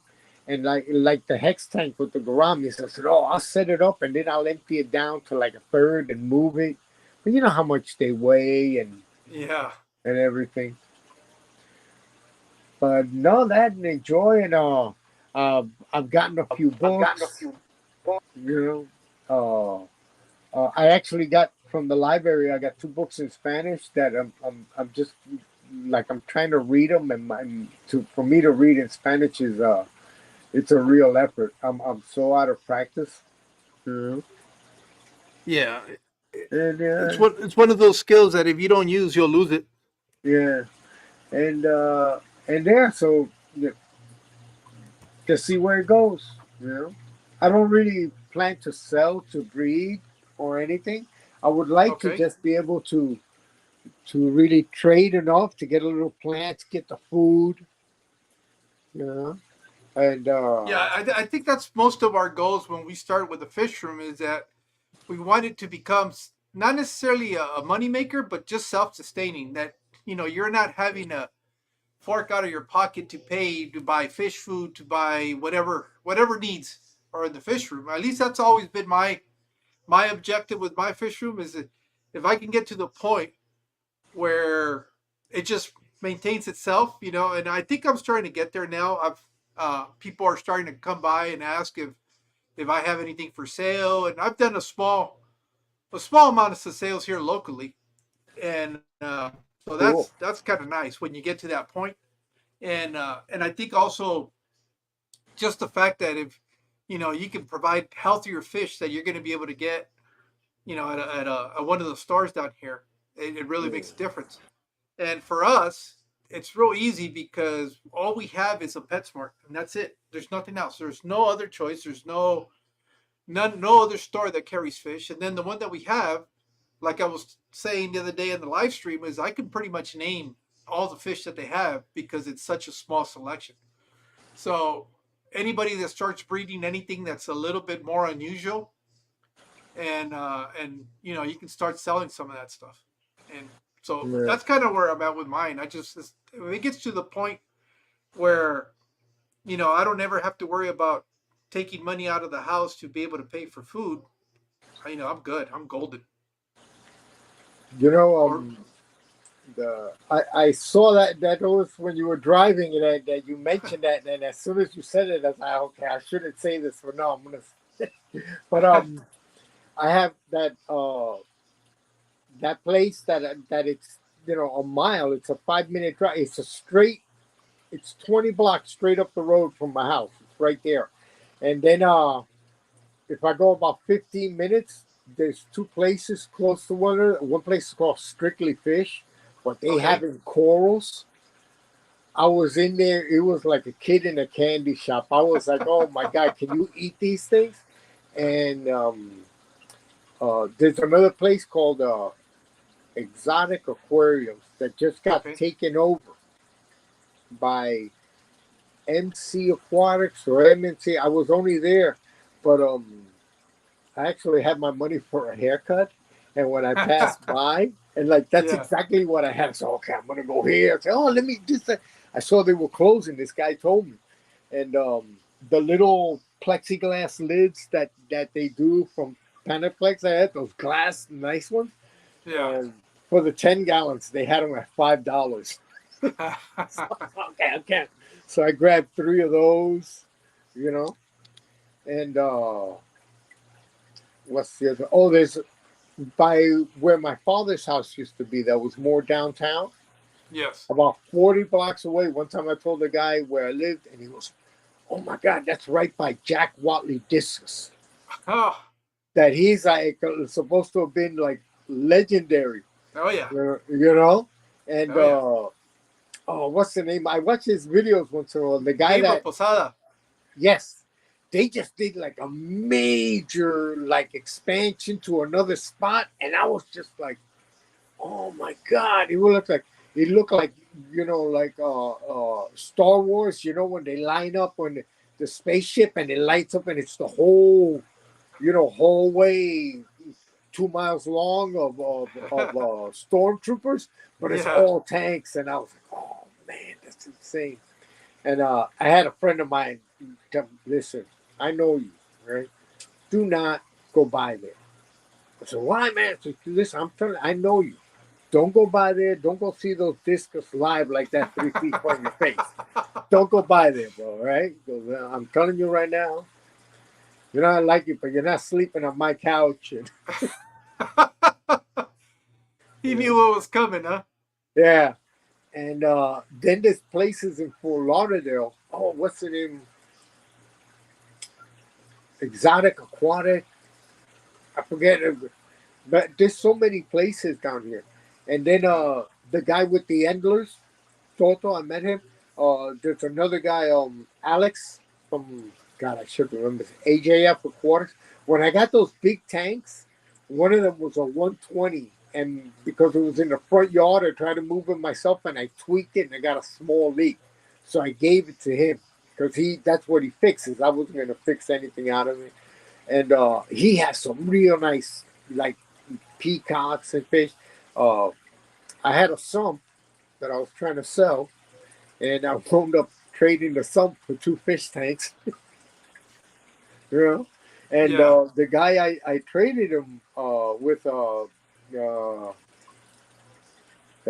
his Instagram is all about 10 fish. His name is Esteban, and he has sharks. He has like one of those pools, those 15-foot pools with Oh, a okay. couple of sharks. He says he caught out of the canals down here.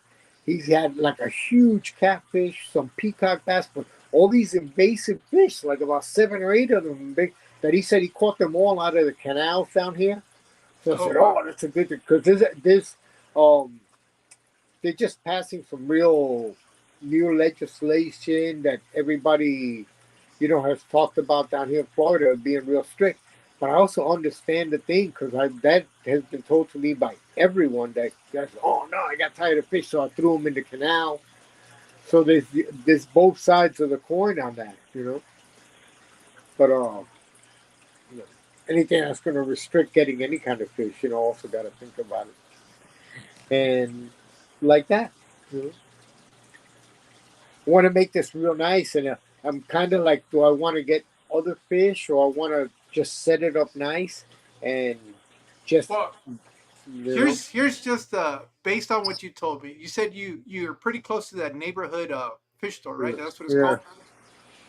Well, this is just a recommend. If I was in your situation, this is what I would do because it's going to allow you to keep fish and still be able to have a place to turn them over. I would go and talk to them, let them know that you're working on breeding some fish.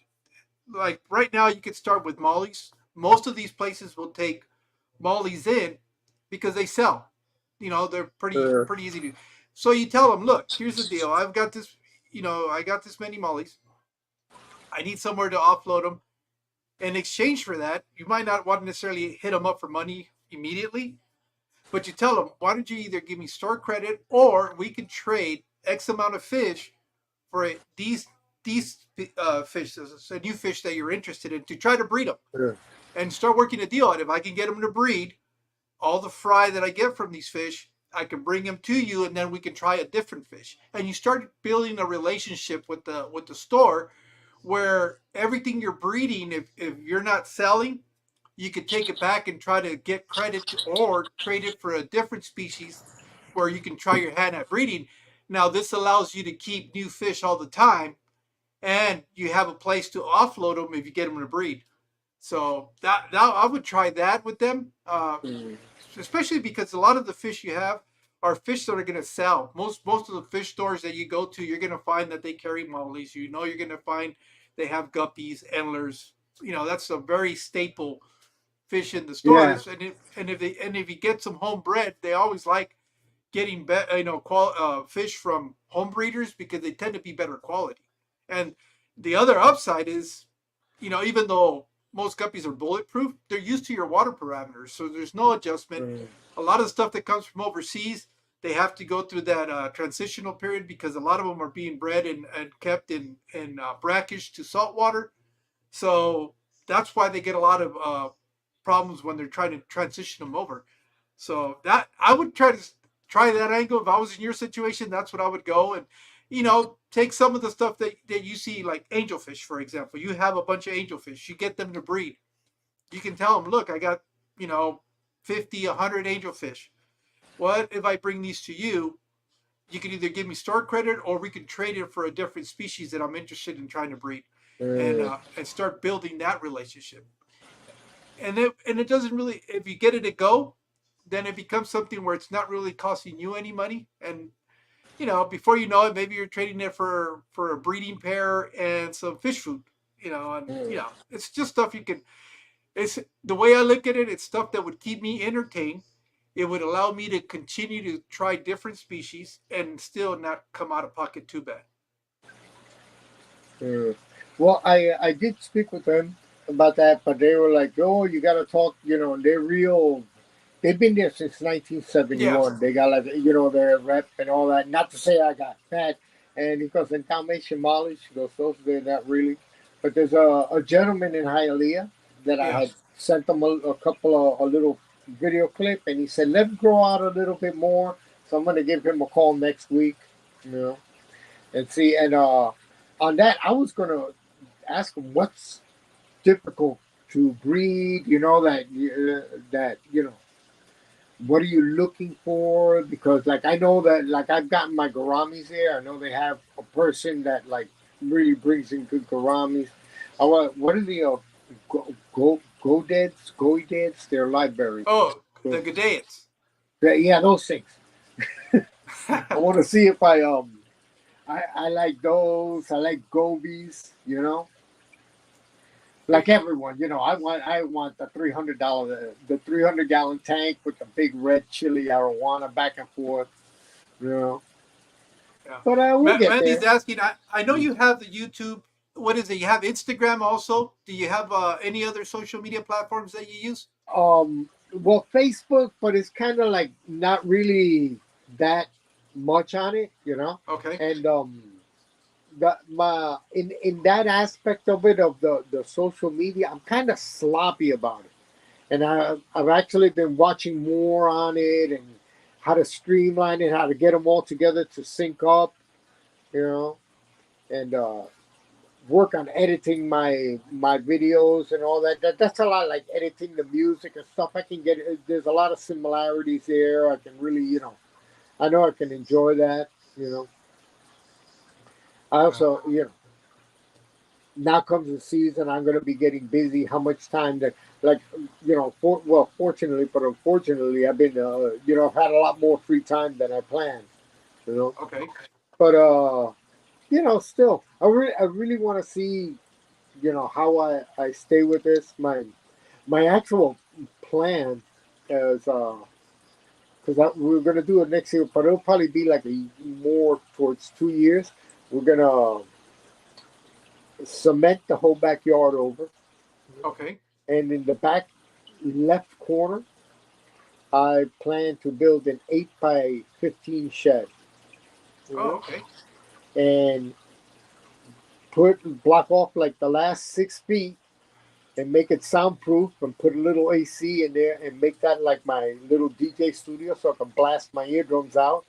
And and then the rest of it have a big like barn door on the end so it can open up real good and have my fish in there. Oh, nice. And see how we go from there. You Cool. And but a lot like they say, it's all dreams, it's all plans. So my the thing right now I want to do is uh, see how I can take everything out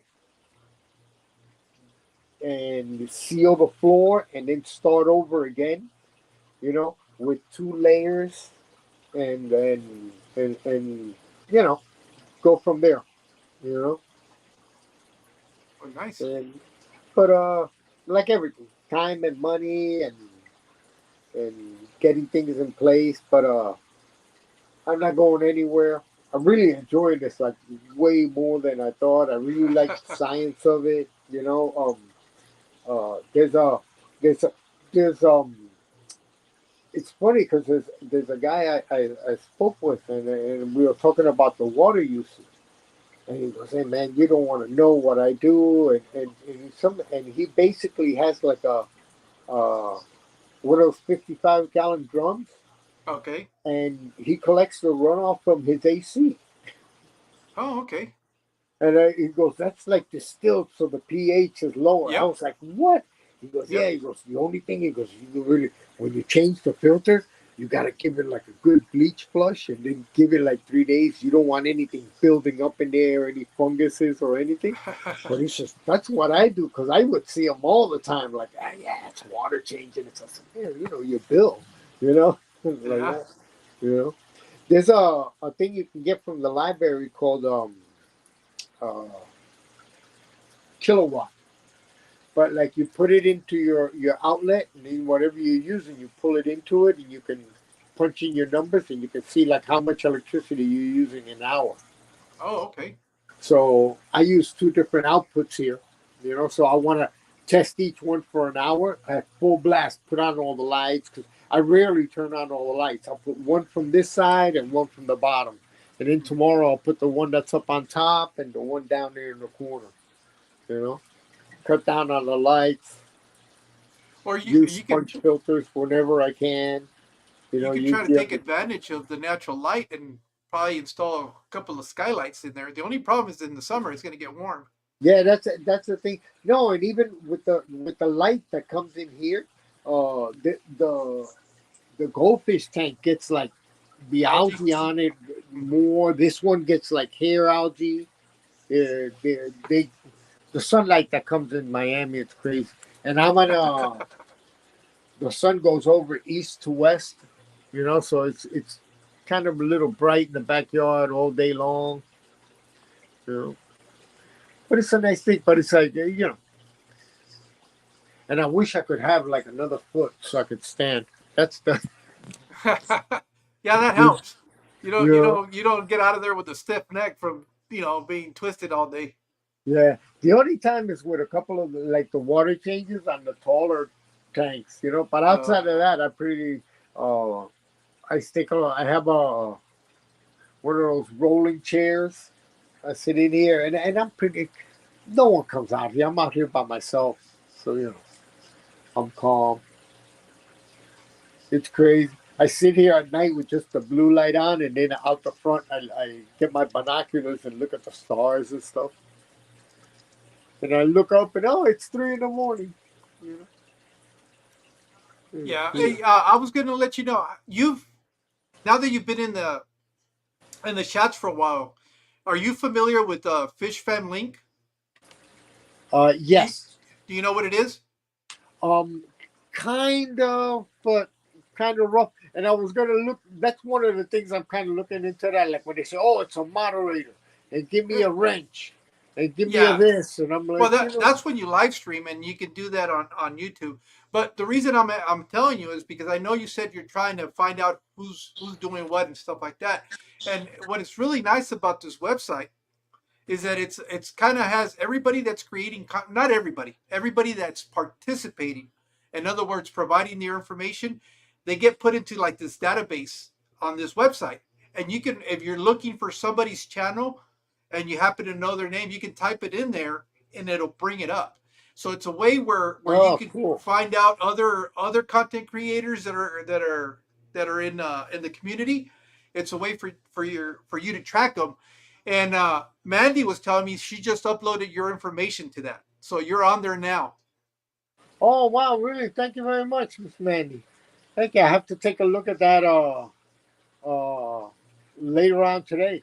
You know. Yeah, Um, and that's the Zen Ginger. That's Mandy, and right awesome. now also Skull Aquatics. He just dropped the link for it. If you want to go check it out, when you watch the replay or later on, or even well, I don't know if you do it now. It'll probably kick you to the to the website Yeah. and you'll leave me. But the link's there for you, and I would bookmark that in your on your phone or your computer, so that anytime when you're curious to see who's going live, it'll tell you. It'll notify you who's going live. Or if you're trying to find out when somebody that you like to follow, when they're going to possibly be going live, there's a calendar that's set up, which each day of the week, and it tells you what time and what days they're probably going to be. If they post it, with in advance, though, it'll tell you where you can find them. So it's a great resource, and they do Oh, so take a much look at for it. us. They do so much for us, and it's all free. I mean, obviously, if you want to contribute to their Patreon, you can do that. But it's such a great resource to have. It's allowed me to contact with other members, to connect with other members of the community, and it's a great tool to find new people. So it's out there Uh, if you're interested. I'll take a look at it now. Now I got to figure out what's a bookmark. Oh, bookmark! It's just it's Yeah, we no, I'm are. not, that one I know. That one Yeah, and you if you know. guys are wondering why I'm sitting in this weird room, I was streaming from the garage, but it started getting too hot. The computer started giving me the warning that I had to come in somewhere cooler. So it seems like it's cooling off now, though. Um, Oh, so the, yeah, it's about 102 inside the garage right now. no, the day of Garcia's stream, Yep. I was out here. It was 91. The humidity was 87. I would after like 2 minutes, my glasses would fog up. I couldn't even see. I was like, I had to keep going back inside. Oh, Yeah, I really think you and Berto should try to link up one of these days and have him do a tour of your little shed, and then maybe yeah. I've been, return the favor. um, I'm kind of like, you know what? Probably the fish stuff is going like by me. It's like, man, this is really cool. It's going good. It's I'm a little overwhelmed, but it's going nice. What I wanted to do, and that's probably the only aspect of my life that's working out right now. The rest is like really rough up in the air. Things just that and getting those in place. And there's a few things I got to get in place. I want to do. I really got to get that man. My wife loves me more than anything. If her, her tomorrow, I'm gonna actually take a picture of what the backyard looks like. All the trash out there, everything piled up. It's an insane asylum. But hey, usually I'm organized. But no, the Yeah, the fish tank thing, I kind of understood that, yeah. and the thing, and I wanted to get more into it, and but kind of like the last week and a half, 2 weeks, I kind of like slowed down a little bit, the whole thing. One of my favorite books, and that's what the guy goes over. He says, "Man, when you want to learn something, learn, commit, and then do it. Learn, commit, do it. And when you get comfortable with that, you go to the next level. So getting my little stuff in place.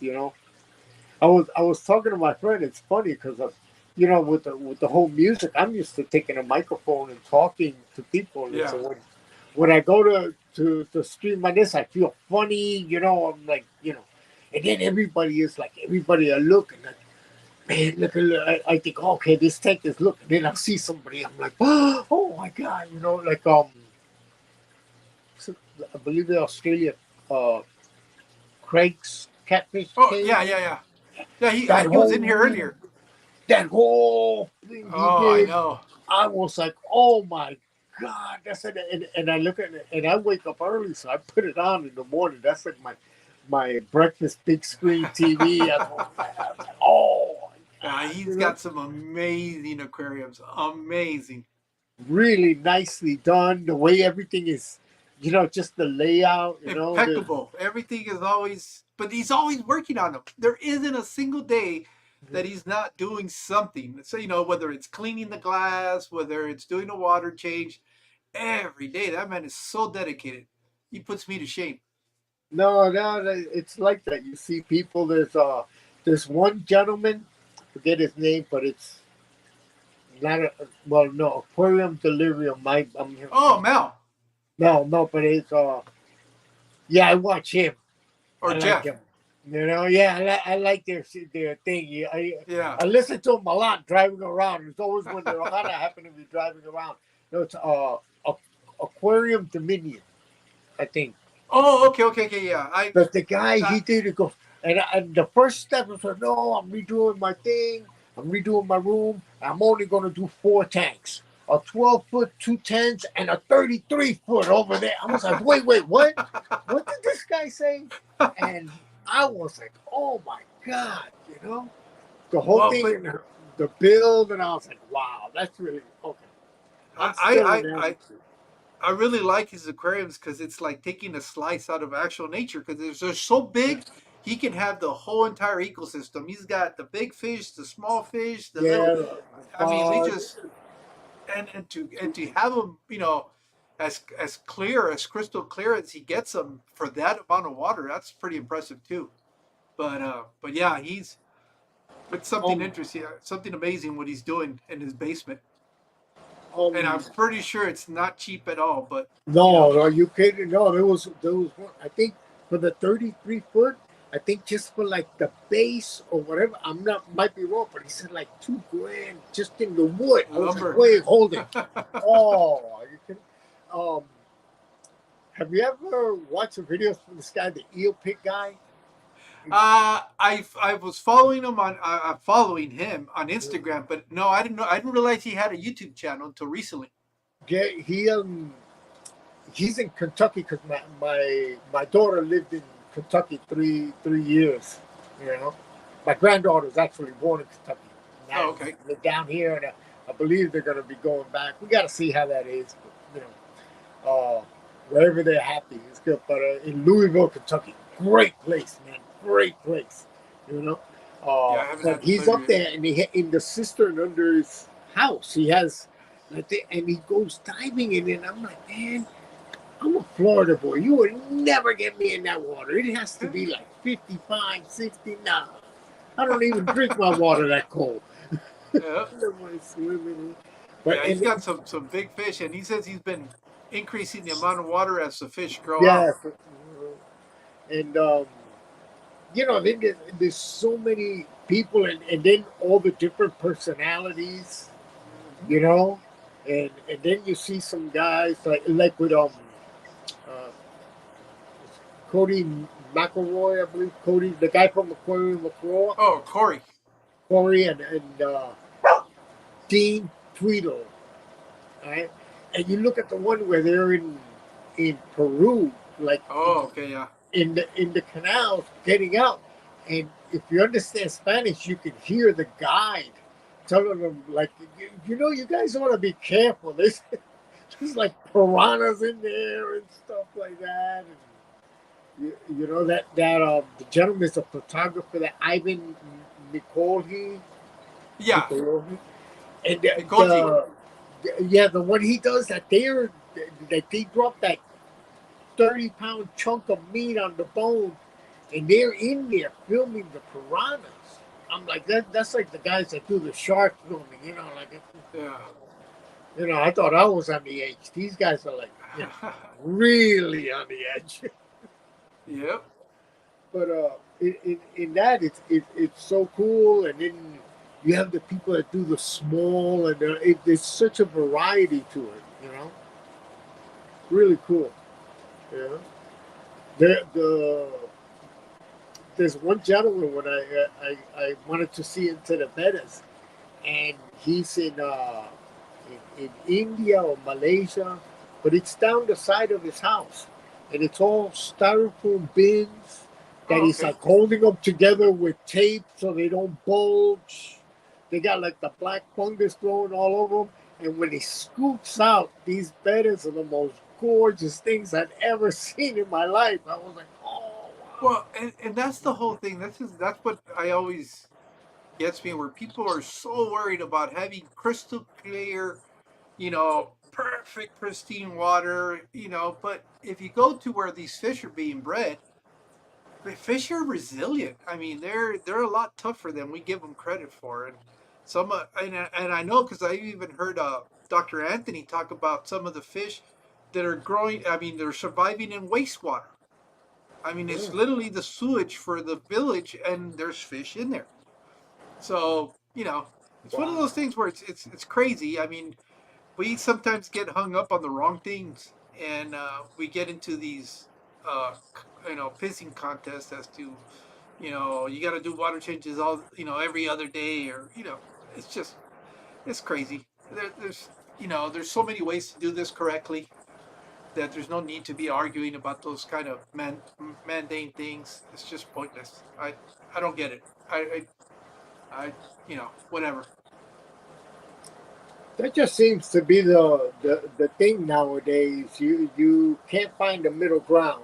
You know. Well, it's some of it is that, but the other thing is, and this is where I always try to have people understand. There's a big difference between hobbyists, people like you, people like me, people like Curtis, where we're more interested in sharing our experiences, what we the knowledge that we've acquired. We're not really looking to make a living out of YouTube. That's not a thing for us. That's not a goal. You're not doing this because you want to get 1 million subscribers and you want to get all you don't ever have to want to work anymore because you get all this money from YouTube, which that is even a lie because you end up working harder. When you get into that trap, you fall into that. The problem is you're always having to do things that are bigger and more to keep the people's attention. And even though they start out as hobbyists like you or I or most of these people in the chat, well, everybody in the chat, when you get to that point, you no longer are a hobbyist. You become a content creator because your idea is to draw as many people to watch this video.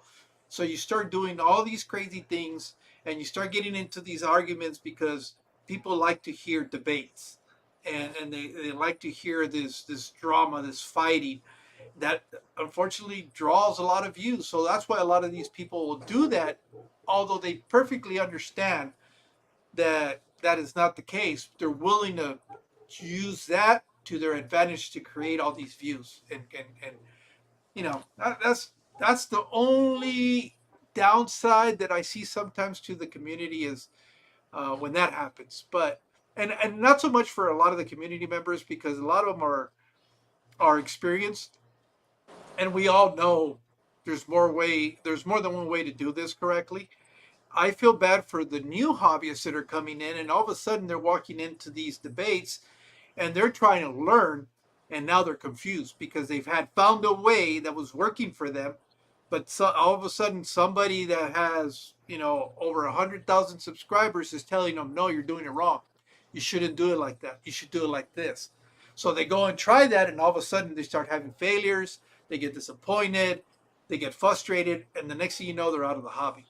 So those are the only things the reasons why I don't like seeing that kind of stuff. I understand why it's done.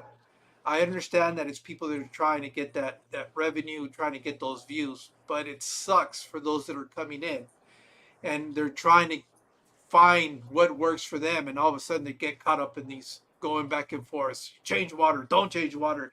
Use deep substrate, don't use substrate. That kind of stuff. Um, it's fine for us that are experienced uh, because we know. Okay, I am willing to try your method, but I know if it doesn't work for me, I already know. I have my fallback that I go. This has worked for so many years.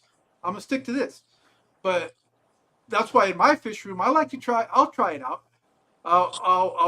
Somebody talks about a new method or a new filter or new something. I'll try it at a small scale. If I like it, fine. If it doesn't work, then I've discovered that. But the reality is, a lot of these once you understand filtration, all these systems work. They Yeah. all work. There isn't one that doesn't work. Because if you understand the principles behind a filtration system, you're gonna get it to work. I mean, it's gonna work. Obviously each system requires a different type of maintenance, and that's where the upside of understanding the filtration process. That's where you come in and go, okay, I can't do that because if I do that, I might eliminate all this colony of beneficial bacteria and I might crash the tank. But for newcomers, I don't like it. I don't like it because it just creates confusion. And you know, the idea is to try to grow this community, not to encourage people to get out. So that's why I don't like getting hung up on those. I don't try to comment one way or another when they start posting all these videos. Oh, I'm in favor of this or I'm in favor of that. It's just nah. I don't. I don't. I don't know. That's just I'm different in that aspect. One big factor, and it's like, you know, not to be materialistic or anything. I mean, it's very simple. What's your budget? You Mm-hmm. know, and Well, that's how it is with many things. And like, you know, well, if I in had the that, budget, yeah, you know, nice, you know, for sure, I'd but have a full tank of, you I look at filtration more as to what's the application going to be. Because if your goal is to create an aquascape aquarium, I understand you not using sponge filters or a hang on the back because that's going to detract from the ultimate goal of what you're doing. So if you want to use a canister where you only have a couple of pipes and you can easily hide them, I understand that. But if you understand what you're if you're going to breed fish, uh, you know, sponge filters are probably usually the best ones because they don't have any moving parts. They're not going to potentially kill your fry. Uh, now, fortunately, with hang on the backs, well, you can put a pre-filter on it, and that solves that problem. So it all depends on what you're trying to accomplish. Whether you're going to use substrate, you're not going to use substrate. That's what you need to ask yourself. What am I trying to accomplish? What is the purpose of this aquarium here? And once you understand that, then you can narrow it down to what is the best application of filtration you can use for whatever reasons, you know. And so that's kind of where when people ask me, oh, what's the best filtration that I can use? Well, what are you trying to do? What's your goal? What do you want out of your aquarium? And based off of what they tell me, then okay, well, maybe these recommendations will help you fulfill that goal versus and I see it all the time, and I don't know why people have this fascination. You got to use a canister filter. You have to use a cat. Well, you don't have to. You could use a sump. You could use. I mean, but again, what are you trying to accomplish? And that's really what I think that should be the very first question when somebody asks for a recommendation is what are you trying to accomplish? Because based off of that, then you can do A, B, and C and get that goal. Um, but you know, like I said, it's just those are the only if there was ever a downside to our community that could probably be it, and it's not everybody. It's always kind of the same actors that fall into that trap. And but you know, as you spend more time and you understand what's going on, then you can be a little bit more discerning as to how you take that information. But for newcomers, I can understand the frustration and the confusion that occurs with all this uh, turmoil, this fake turmoil that gets created. know, yeah, nice, Well, yeah. sir, we've been on for 2 hours. Wow, Uh, yeah, I just thought I was like, wow, man. I I'm get gonna, that coffee in me, I really ramble on. and I know that it's almost what 8 o'clock back, 8:30 back home. Yeah, getting on there. Okay, well, you know what? Again, sincere apology on switching the time back and Oh, forth and don't all that. trouble, don't worry Uh, yourself on that, no big. and but I do appreciate you being able to accommodate me and being on this afternoon. I really wanted to have you on. I was looking forward to this. I saw Ron had popped in here, Garage Aquarium 2023. That's who I was going down to visit. Um, and I owe him an apology because the idea was, yeah, there you go. He just popped in.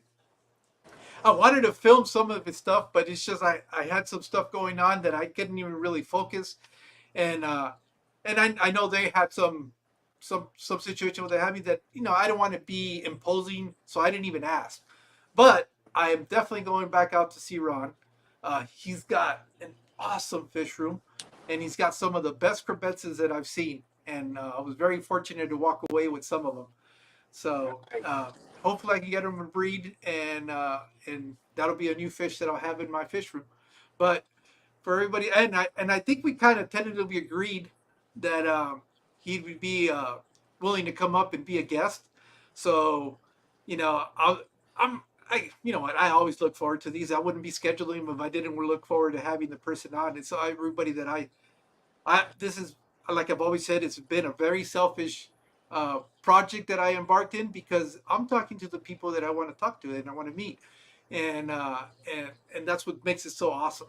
And for those of you that are here, it's not that I don't want to talk to you guys. It's just uh, there's so many of you, and eventually you're coming down, and I especially uh, like people that have a little bit of they're just starting into the community, not necessarily in the hobby, but they're just becoming part of the community to be able to provide a little bit of a platform, a bigger platform, because I know that was done for me through Aquafunk. He was one of those. And not only him, it was Jess from the morning show, it was Drew from Fishy Biz Aquatics. All of them were willing to give me an opportunity to come up when I really only had maybe a few hundred subscribers. So I understand how important it is to be able to have a little bit of that exposure to a broader audience, to have more eyes on you, and just for more than anything else, to grow your own community. At the end of the day, then, because that's half of the fun is connecting. I can I can almost say for a fact, except for Ross, who was pretty new to me, have had a conversation through chat at one point or another with everybody in the chat, and that's just so awesome. It's that connection that you get to make that wouldn't have been possible had it not been for this platform, for social media, because there's no way our paths would have crossed, and we would have known that we were both fish keepers if it wasn't for this. So with that, I'd like to say thank you to everybody that was here today. I know it was hectic because all of a sudden it was in the morning, and then it was tomorrow, and then again today. I apologize for that. That's not something that I often do, but I just had some things that came up that were like last minute things, and for that I apologize. So thank you. And anything you want to say, Sal, before we get out of here? No, well, I didn't have the chat on, so anything anybody said or anything, I really didn't get to read it. Just anybody, thank you for letting me show off my tanks. I mean, this is to me, some people might be silly. I was like, oh man, this is cool. It's a nice opportunity, and I'll look into those links into with Fish Fam and the link that Skull set up that he has like a really cool rug in his freaking fish room right in front of the tanks and stuff. And and to you, sir, just thank you for your time, everyone, and Oh, just be good, be safe, be nice to the fish. well, with that, thank you guys for joining us today. And uh, right now, the only other one that I have scheduled is for next week with Well Down Tanks. And then uh, as I guess for anybody that's interested, if you're willing to come up on camera, I know some people don't feel comfortable being on a live stream, so I won't reach out to you unless I know that you have no problems being in front of a camera or as a guest. But if you're still interested and I'm not aware of that, please send me a message and we can work something out. Um, I'm always one of the best things that has happened to me is to make these connections. And up to this date, I can't think of anybody that hasn't been nice. So it's just it's allowed me to connect with a lot more people, a lot like-minded people, and it's funny.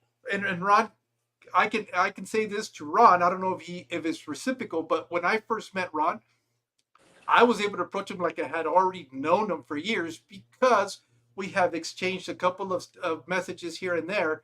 That it was like, no, I didn't feel any awkwardness talking to him in person because it seems like we were already connected from the platforms. So that's the one thing that I have found